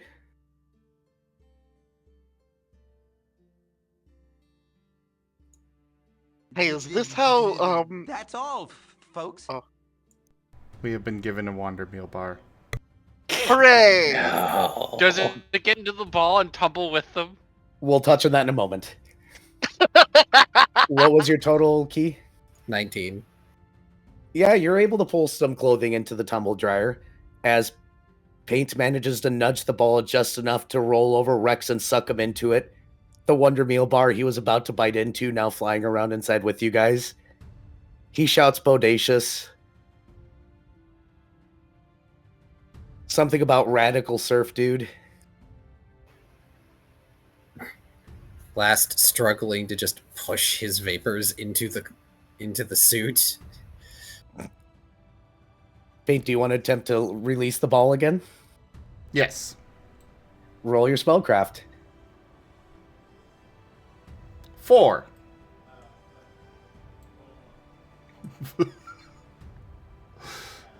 You know, I was originally hoping for Earth, but I was also concerned because that would probably be very destructive to last house. But now I'm not so sure what is more destructive. God, you have Katamari'd Chicago- my house. Na Chicago na is na in na big na trouble. na na na na na na na na na. Fate, I think you should roll again. Paint is in so much trouble. 16. A It dog has takes never you been a in this couple much of times before the air ball flops and you guys finally flop out because Rex was having fun and was trying to hold it.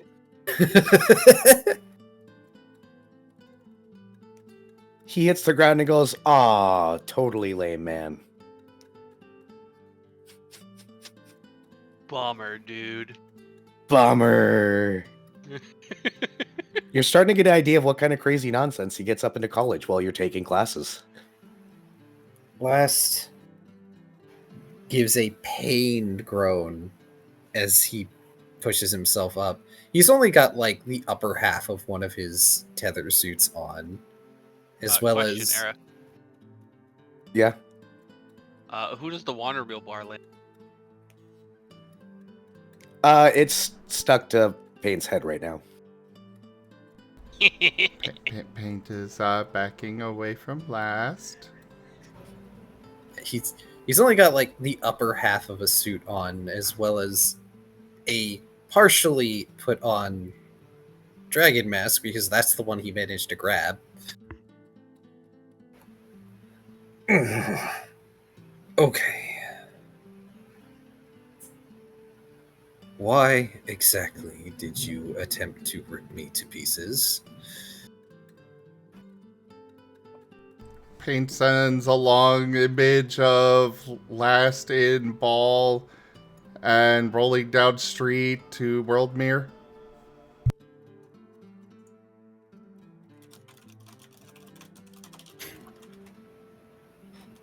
So, last places his hands over the bridge of his mask, where like the bridge of his snout would be.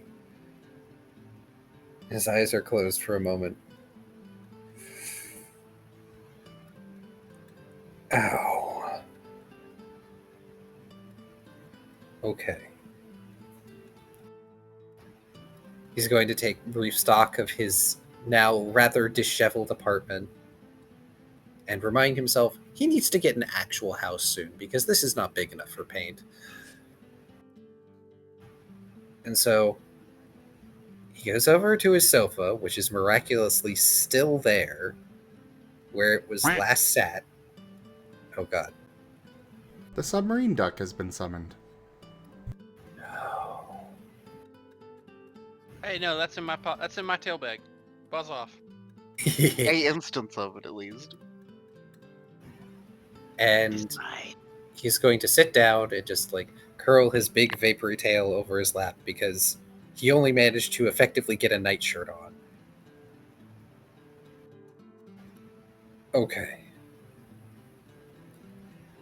I don't get to talk an awful lot about my species. People don't really ask. I should have probably explained this to you. And he just gestures for Faint to come over to the sofa. He pats beside himself. That is way too nice. Uh-huh. Paint will very slowly, very cautiously move over.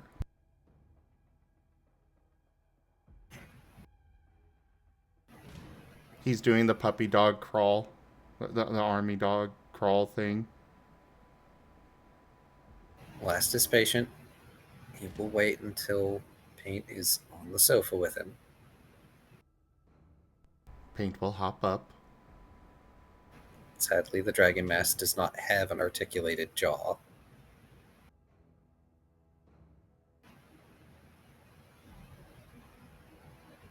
My species is very vulnerable to environmental destruction. Powerful winds can rip pieces of us off or tear us to ribbons entirely. Water can dissipate us. Powerful magnetic flux can disrupt our physiology.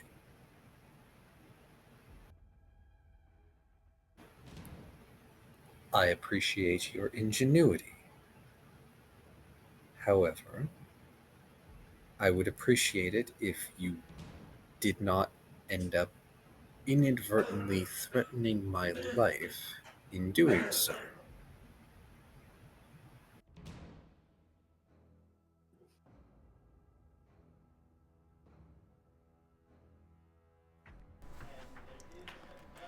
Paint's ears are drooping lower and lower as last goes on.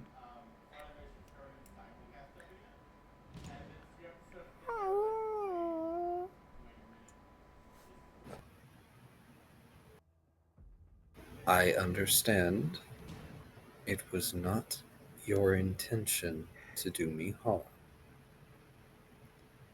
And I appear to be whole, as he sort of looks at himself briefly. But please take care in the future when I am not.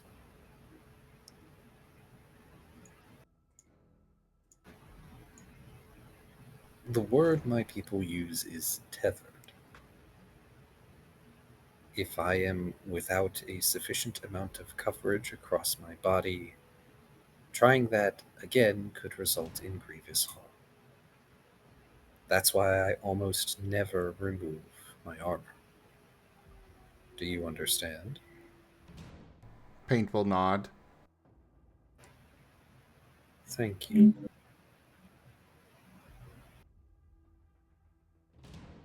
And we all know that even if that was not your intention, it can lead to such devastation. Into the crater with you. You know, I was expecting Paint to get grounded here, but Taya, I think you're grounded. Mm-hmm.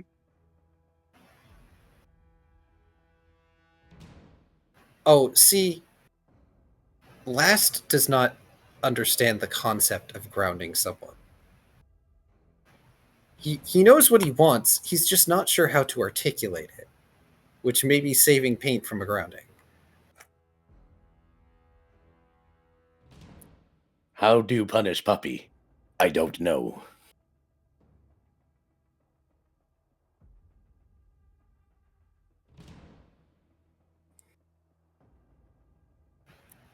Like, what are you going to do? Deny him something that brings him joy? Thanks. Regardless of what you wanted to do,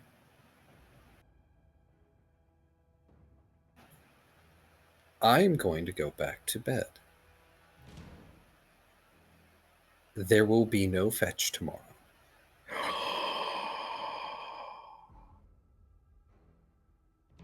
Oh. Paint looks so beyond devastated at that.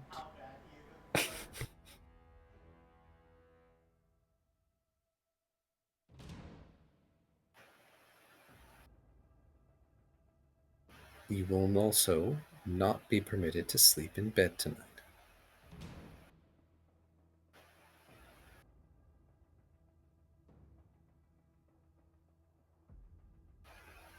Are we clear? He nods. Thank you. I will bring you a pillow, and I will bring you your blanket. We can worry about the mess another time.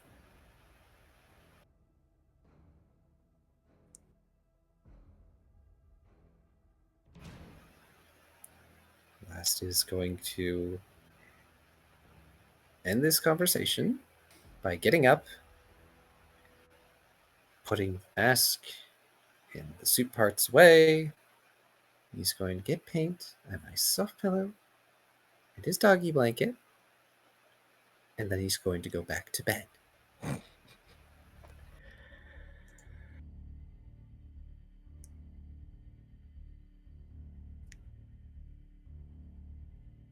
Okay.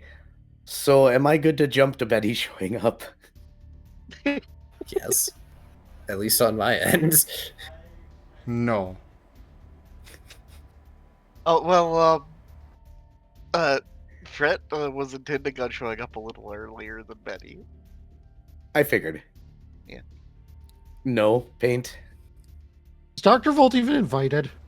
Yes. Okay, You just were informed. Paint is going to do his best to quietly clean up the mess he made. At least what he's capable of doing. And he's going to make Rex help him. Bummer, dude. Fun tumble times fun. And then Paint's taking his blanket and the pillow and leaving. Oh. Oh no. Is he going in the world mirror? No. He's going to the shop with the blanket. Oh, you're gonna go and sleep in the shop? Well, not in the shop, but outside it. Oh.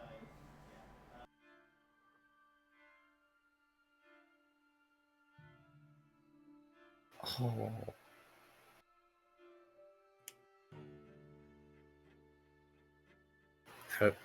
Out of character, dang, and lasted everything in his power not to call Paint a bad dog. Oh. Well, So, what's going I through have an Paint's head here is he failed with Dextral. He's done a lot of failing recently. He failed to help last with this. He knows he did wrong. He didn't realize that he was doing wrong. So he's got one hope left, and that is Blanket.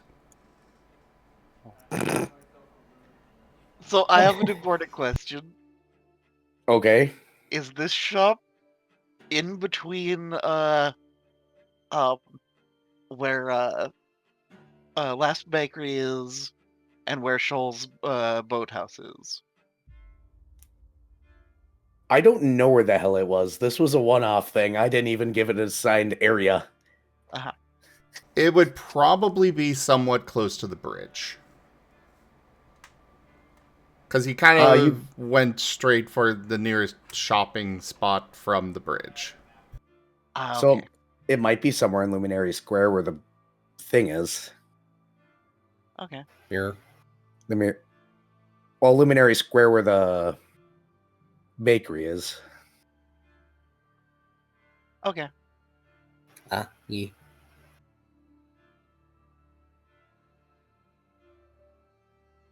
Okay, so that changes things.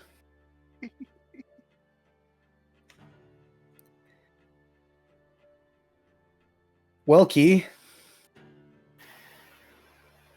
The other two, I'm assuming you were staying over Vari at Shoal's place, right? Correct. All right, so I'm assuming you guys are just, or you said you wanted to head to the bakery early, yes? Uh-huh. Good to know. Hey, Volt, were you planning on continuing to work until you had to go, or were you planning on other things? Dr. Volt was planning on working until he had to go. Understood. So continuing to make progress in disassembling this madness.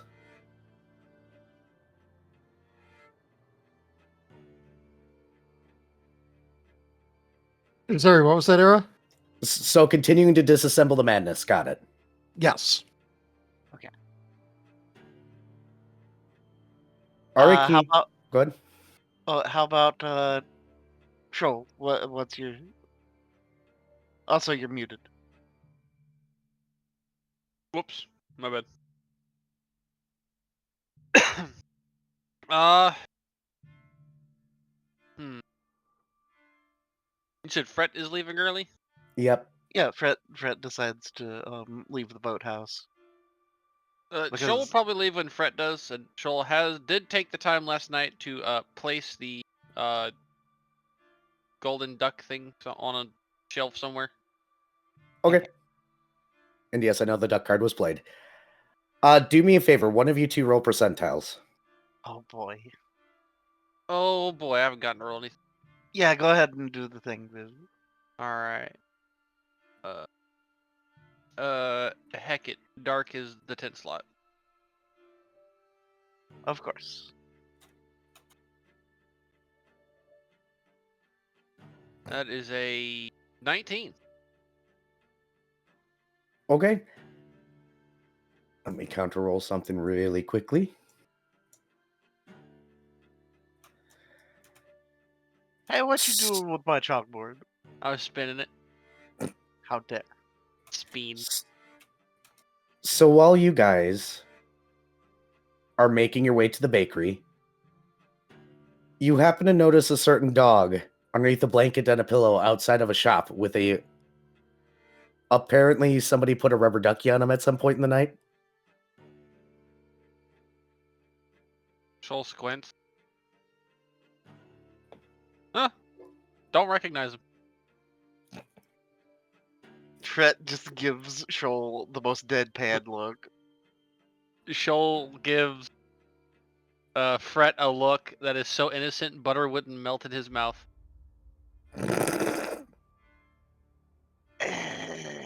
That is such a southern expression.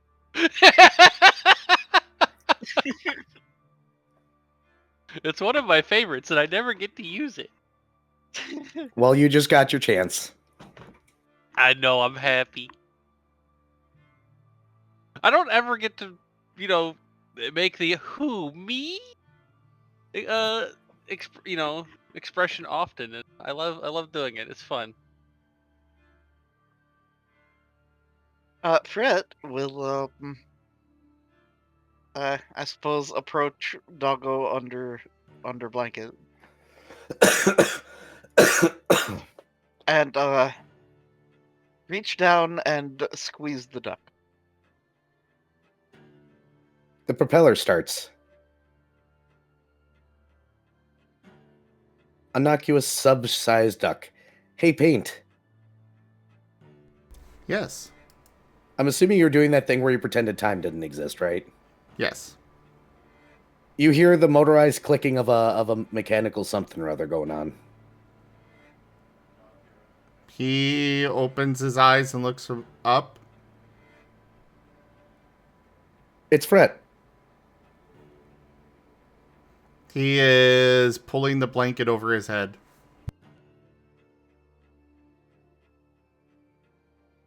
Fret will look confusedly at the duck, squeeze it again. The propeller shuts off.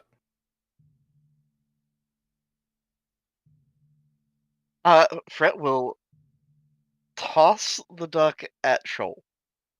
Shoal will, actually, do I reflex save this or something to catch it? Yes. I'll just say, Shoal catches this, but no, we're rolling for this. Do I ranged attack? Yes. Okay. So he's range attacking to even throw it in my direction. And I'm assuming reflexing, or... Reflexing to catch. Okay. That is a 27 to Dang hit. it.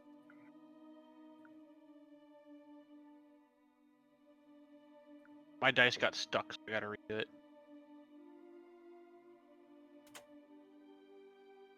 It gave me the same number. Well, my reflex is... Oh yeah, that's a 13, I guess. A rubber ducky bounces off your face. You went to open up your jaws, but not in the right direction. Oh well. Wait, Shoal will go pick up the rubber ducky afterwards and put it in his tail bag. Here's another one.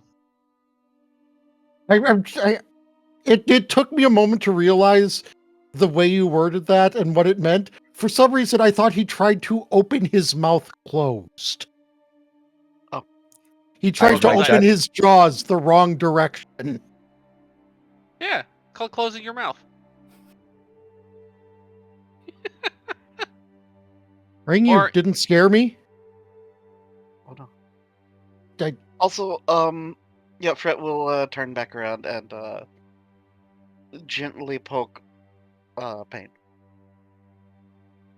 Paint, you're getting poked. He is Oh, curling up opened. tighter under the blanket. All right, grab his blanket and pillow,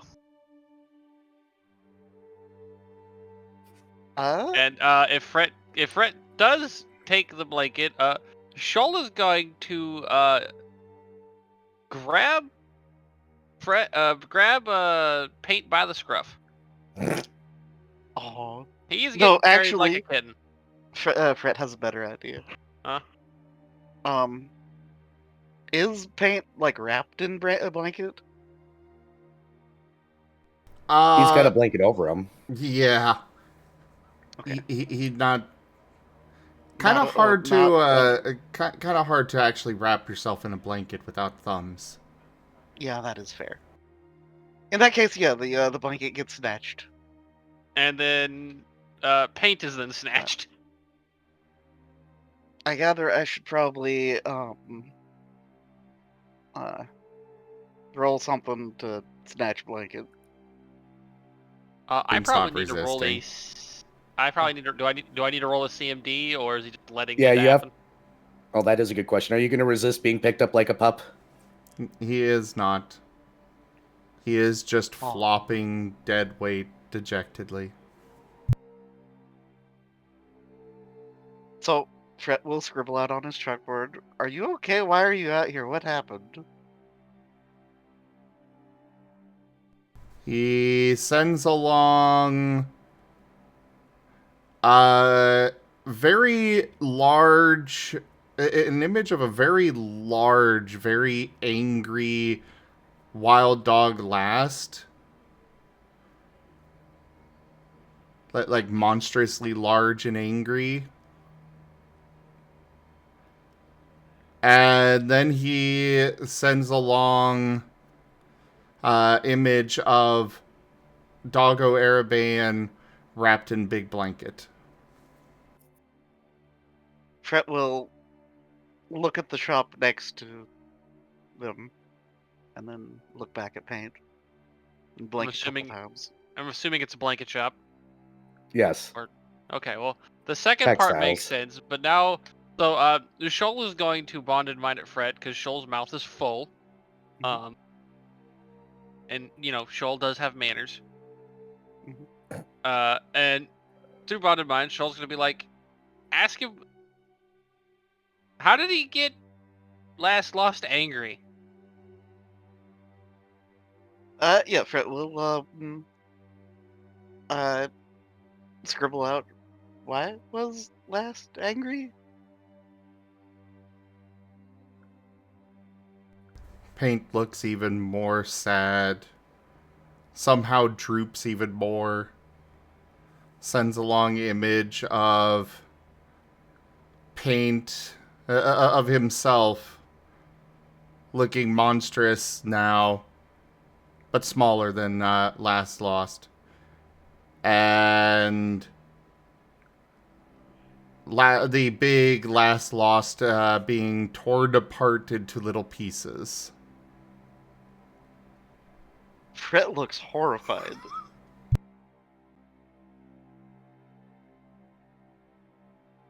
Did he kill last? Fret looks very confused. And scribbles out, is last okay? Paint shakes his head.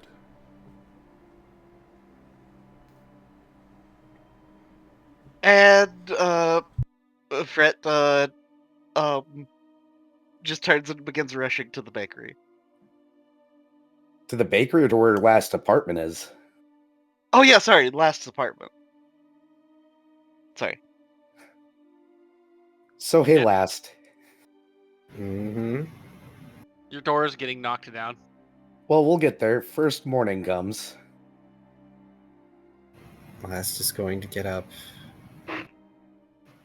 He is going to put on a few things preemptively because of what happened last night. He is starting to consider wearing what people call pajamas. But no, he shuffles to his kitchen. He consumes an amount of coffee grounds, because that's easier than coffee itself.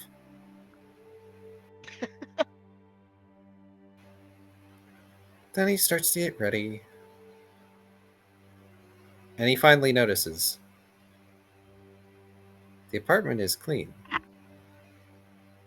The apartment was a mess. Well, clean-ish. The best that Paint could manage. I'm imagining that there's like a number of objects that have just been pushed into a corner just out of view beside the sofa now, or under it. No, he did make sure that things got put where they were, but it's more, the picture frame or whatnot is probably not actually propped up like it's supposed to be, and more just laid flat and things like that. Kind of hard to, manipulate the orientation of objects, but they're at least in the right spots.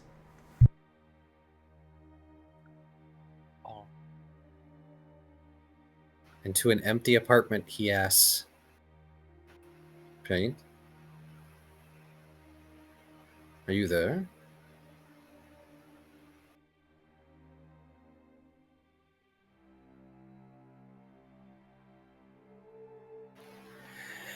And enormous anxiety spike.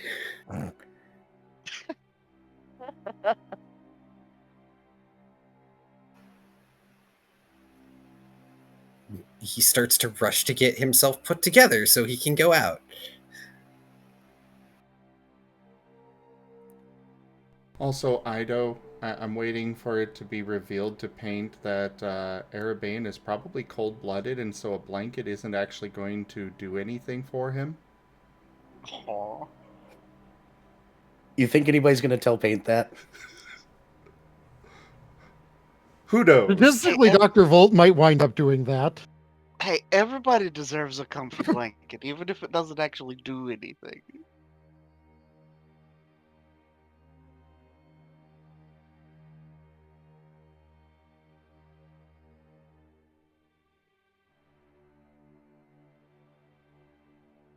But anyways, back to anxiety attack.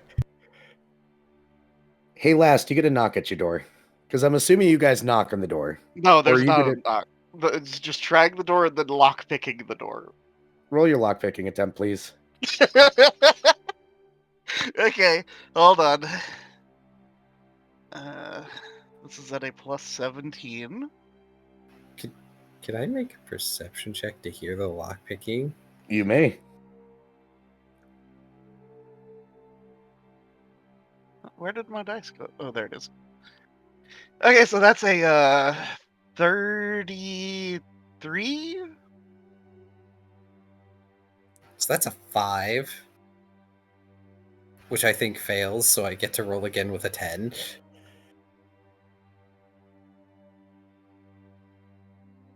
That's a 25. 25 will pick it up. You're hearing something at your door. And yes, you're going to be able to pick the lock. Spectacular. This is an apartment door lock. I don't think it's going to be hard. It's probably not very hard. And as soon as it's unlocked, Fred will be shoving his way in. Fred shoves his way in, sees very disheveled and displeased looking Vapor Cat already approaching the door, who will stop in his tracks. Shoal is behind Fred with, Paint still held like a kitten. Fred looks so confused and will, after a brief moment of composing himself, will pull out his chalkboard and scribble out, "What's going on? Are you okay?"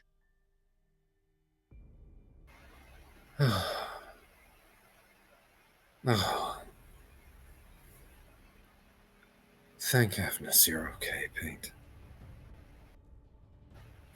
And he just sort of relaxes. If anyone has seen Spirited Away with the scene where, like, what's her face, the witch is like her hair all wild and everything, that's kind of the way that last main tendrils were, and now they've just all drooped. And so all the trailing parts of his vapors are now hanging low towards the floor. Oh, come in. It's a story. Shoal will shut the door, and only after he has shut the door does he put Paint down. He also keeps himself between Paint and the door. Paint just curls into a tight ball. You don't... Oh, of course you don't have Volt with you. He's probably still poking at the corpse. Fret will just switch his chalk into italics mode, and a really flowery script will write, yeah, probably. Troll is just going to nudge Paint with a paw repeatedly. Come on. No feeling sorry for yourself.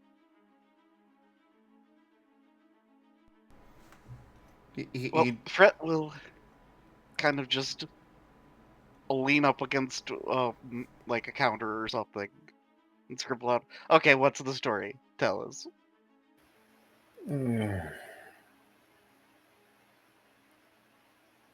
So, for context, you almost never see me without a fair amount of coverage over my vapor, right? Yeah. Fret nods. You're made of, like, smoke or something. Correct. There is a very good reason for that. Aside from... He pauses as he tries to put good words into... I've forgotten what I named it, but effectively the loss of ego. Ego death? There's a specific like syndrome name for it because it's not necessarily entire ego death. There's a whole thing. But he just gives up on that. There's other reasons for it. But the main reason that my species wears suits and masks like we do is because it helps protect us from the environmental factors. Strong weather and elements can wreak havoc on our physiology. Powerful winds can rip us apart. Rushing water can dissipate us. Intense magnetic flux can... I think I heard Fizz once describe it as a self-destruct, but I don't think that's quite accurate. It disrupts our physiology in a very violent manner.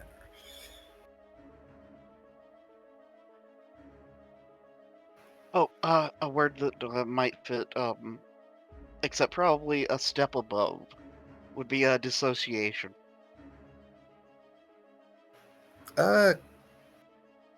Maybe. Okay. Well, none of you knew this, of course. It hasn't come up. And I haven't exactly had chance or reason to talk about it. Red nods. And, of course, clearly I can take a bath if I want to, or at least filter my vapor in some manner.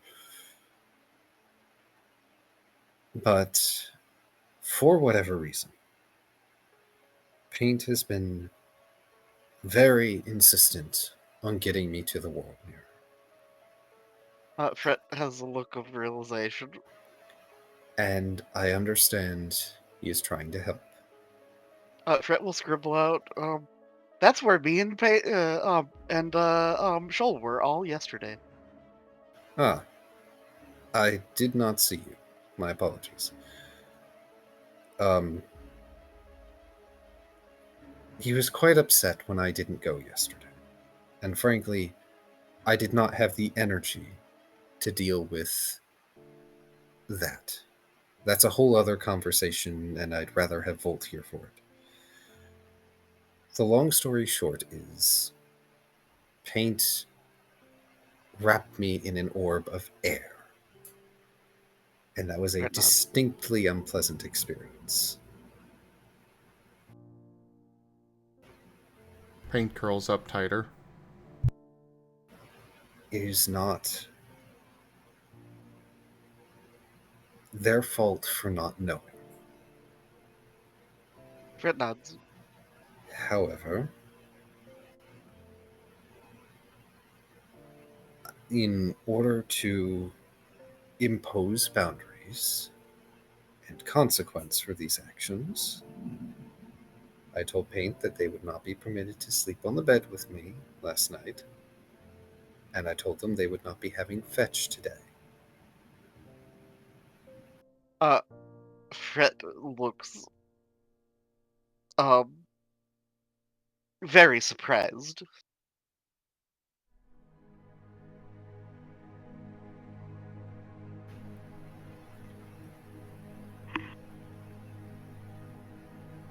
I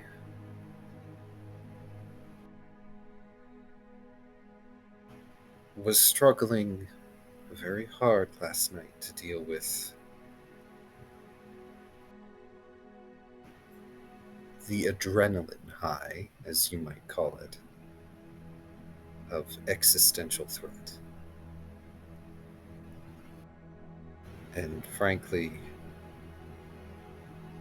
I do not wish to be overly harsh with Paint. Fred nods.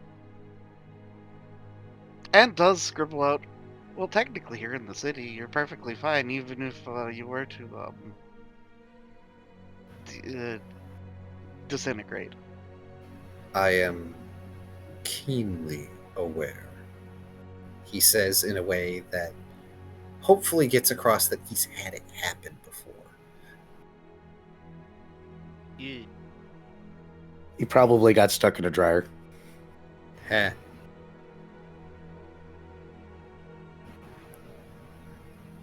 Paint.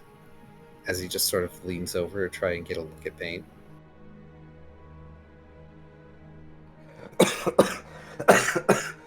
Paint, Excuse me. Paint raises an eye, looking up with watery eyes.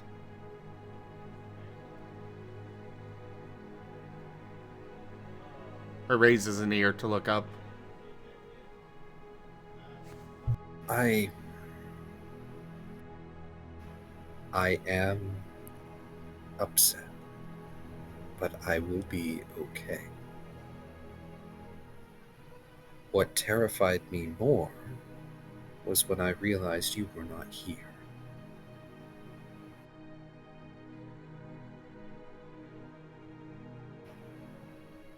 I cannot know where you have gone. And I understand that you are also upset. But even if I'm hurt, even if I am angry, I am still here for you.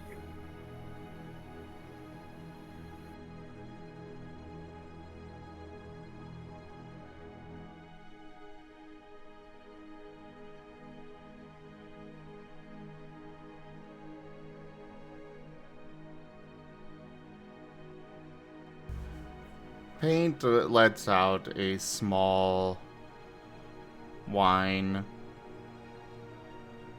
but nods.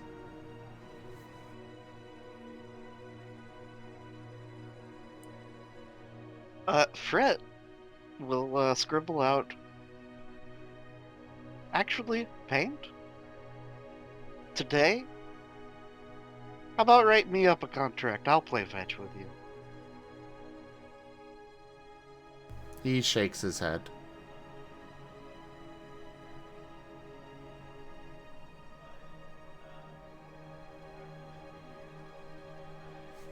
I'm sorry, what is the image Paint sent? He just shook his head. Okay.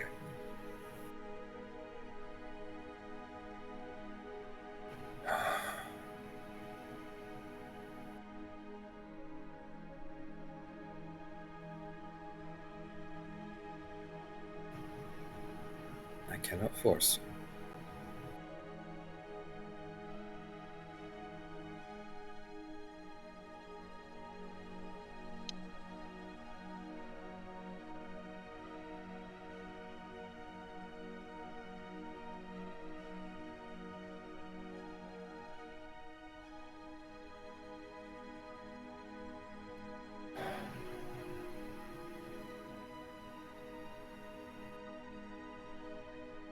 Fret will scribble out. Anyways, why were you wanting to go to, or not wanting to go to the World Mirror?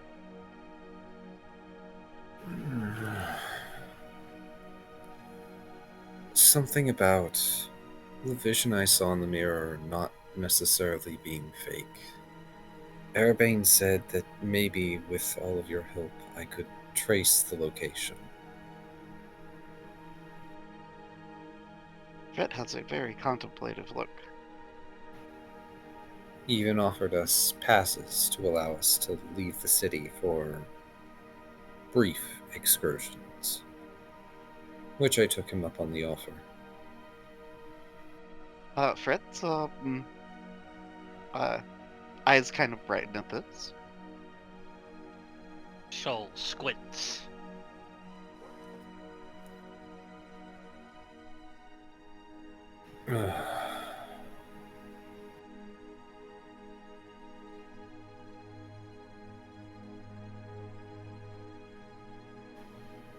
I just didn't have the energy yesterday to face that.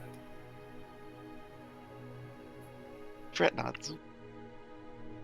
I needed rest.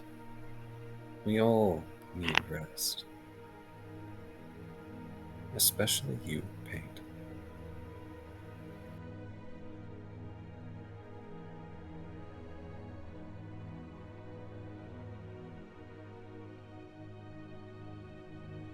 Fret will scribble out. Yeah, me and Shoal had a nice, relaxing day yesterday. Caught up with some goings on of my relatives and learned a little bit about Shoal's world.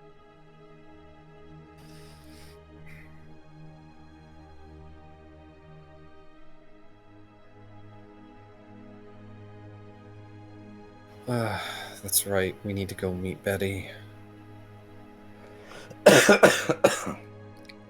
Fret nods.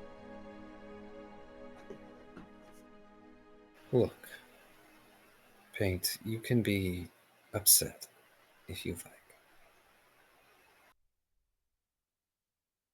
In fact, I would encourage you to let yourself ride out those feelings.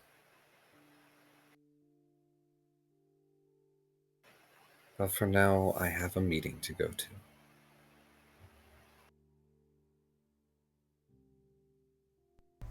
Paint will nod. Are you going to come along? He will nod and get up.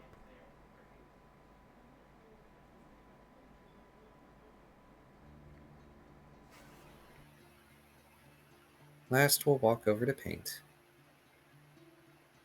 And he will take out, like, a small cloth and cup one hand under Paint's chin to just sort of dab the wetness away from his eyes. There's my good boy.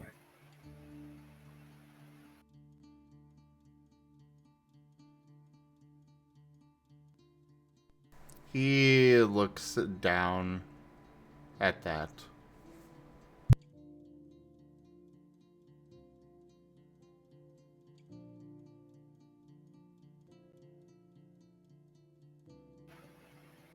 Even if you make a mistake,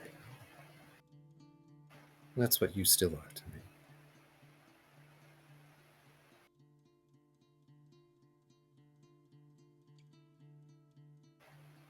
All right, let's go. We don't want to be late. Fret nods. And also scribbles out. Also, I was thinking about maybe making some tea before Betty got there.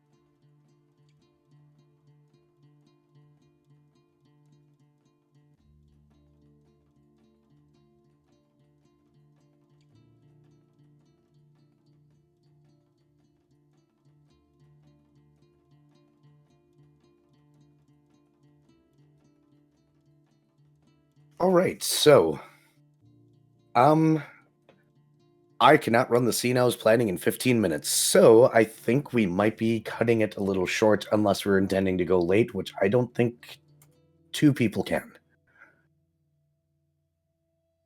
I'm sorry.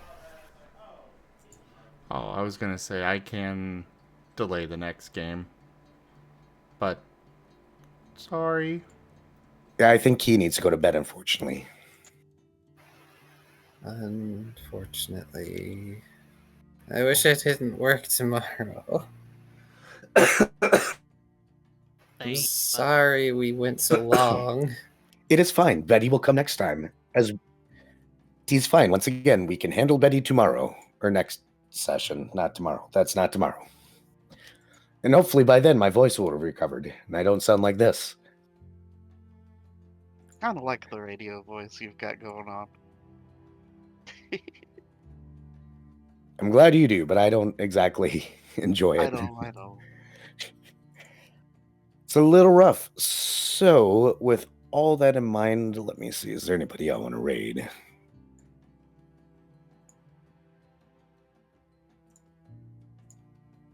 Who am I going to raid?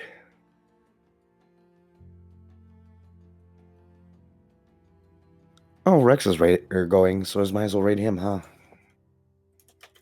Ooh. There are options of other people like Zim, but most of the people that are in my chat room are probably already watching Zim, so... Hopefully same with me and Era. Mhm.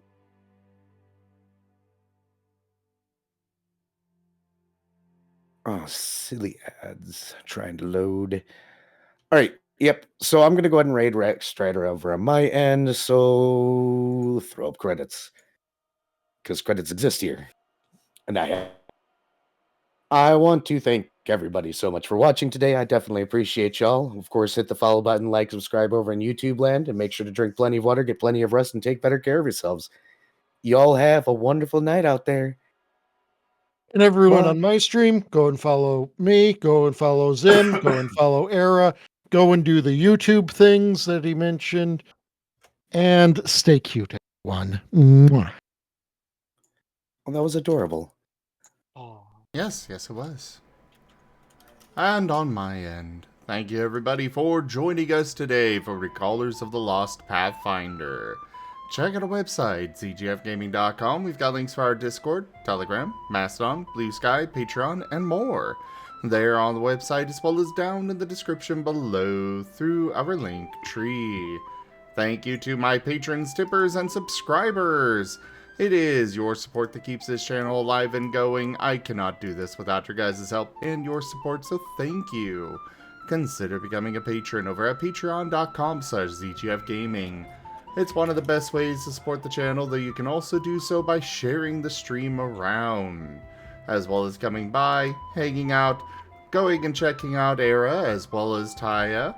Or you can also help out by subscribing to our YouTube and picking up packs of cards to stream loots.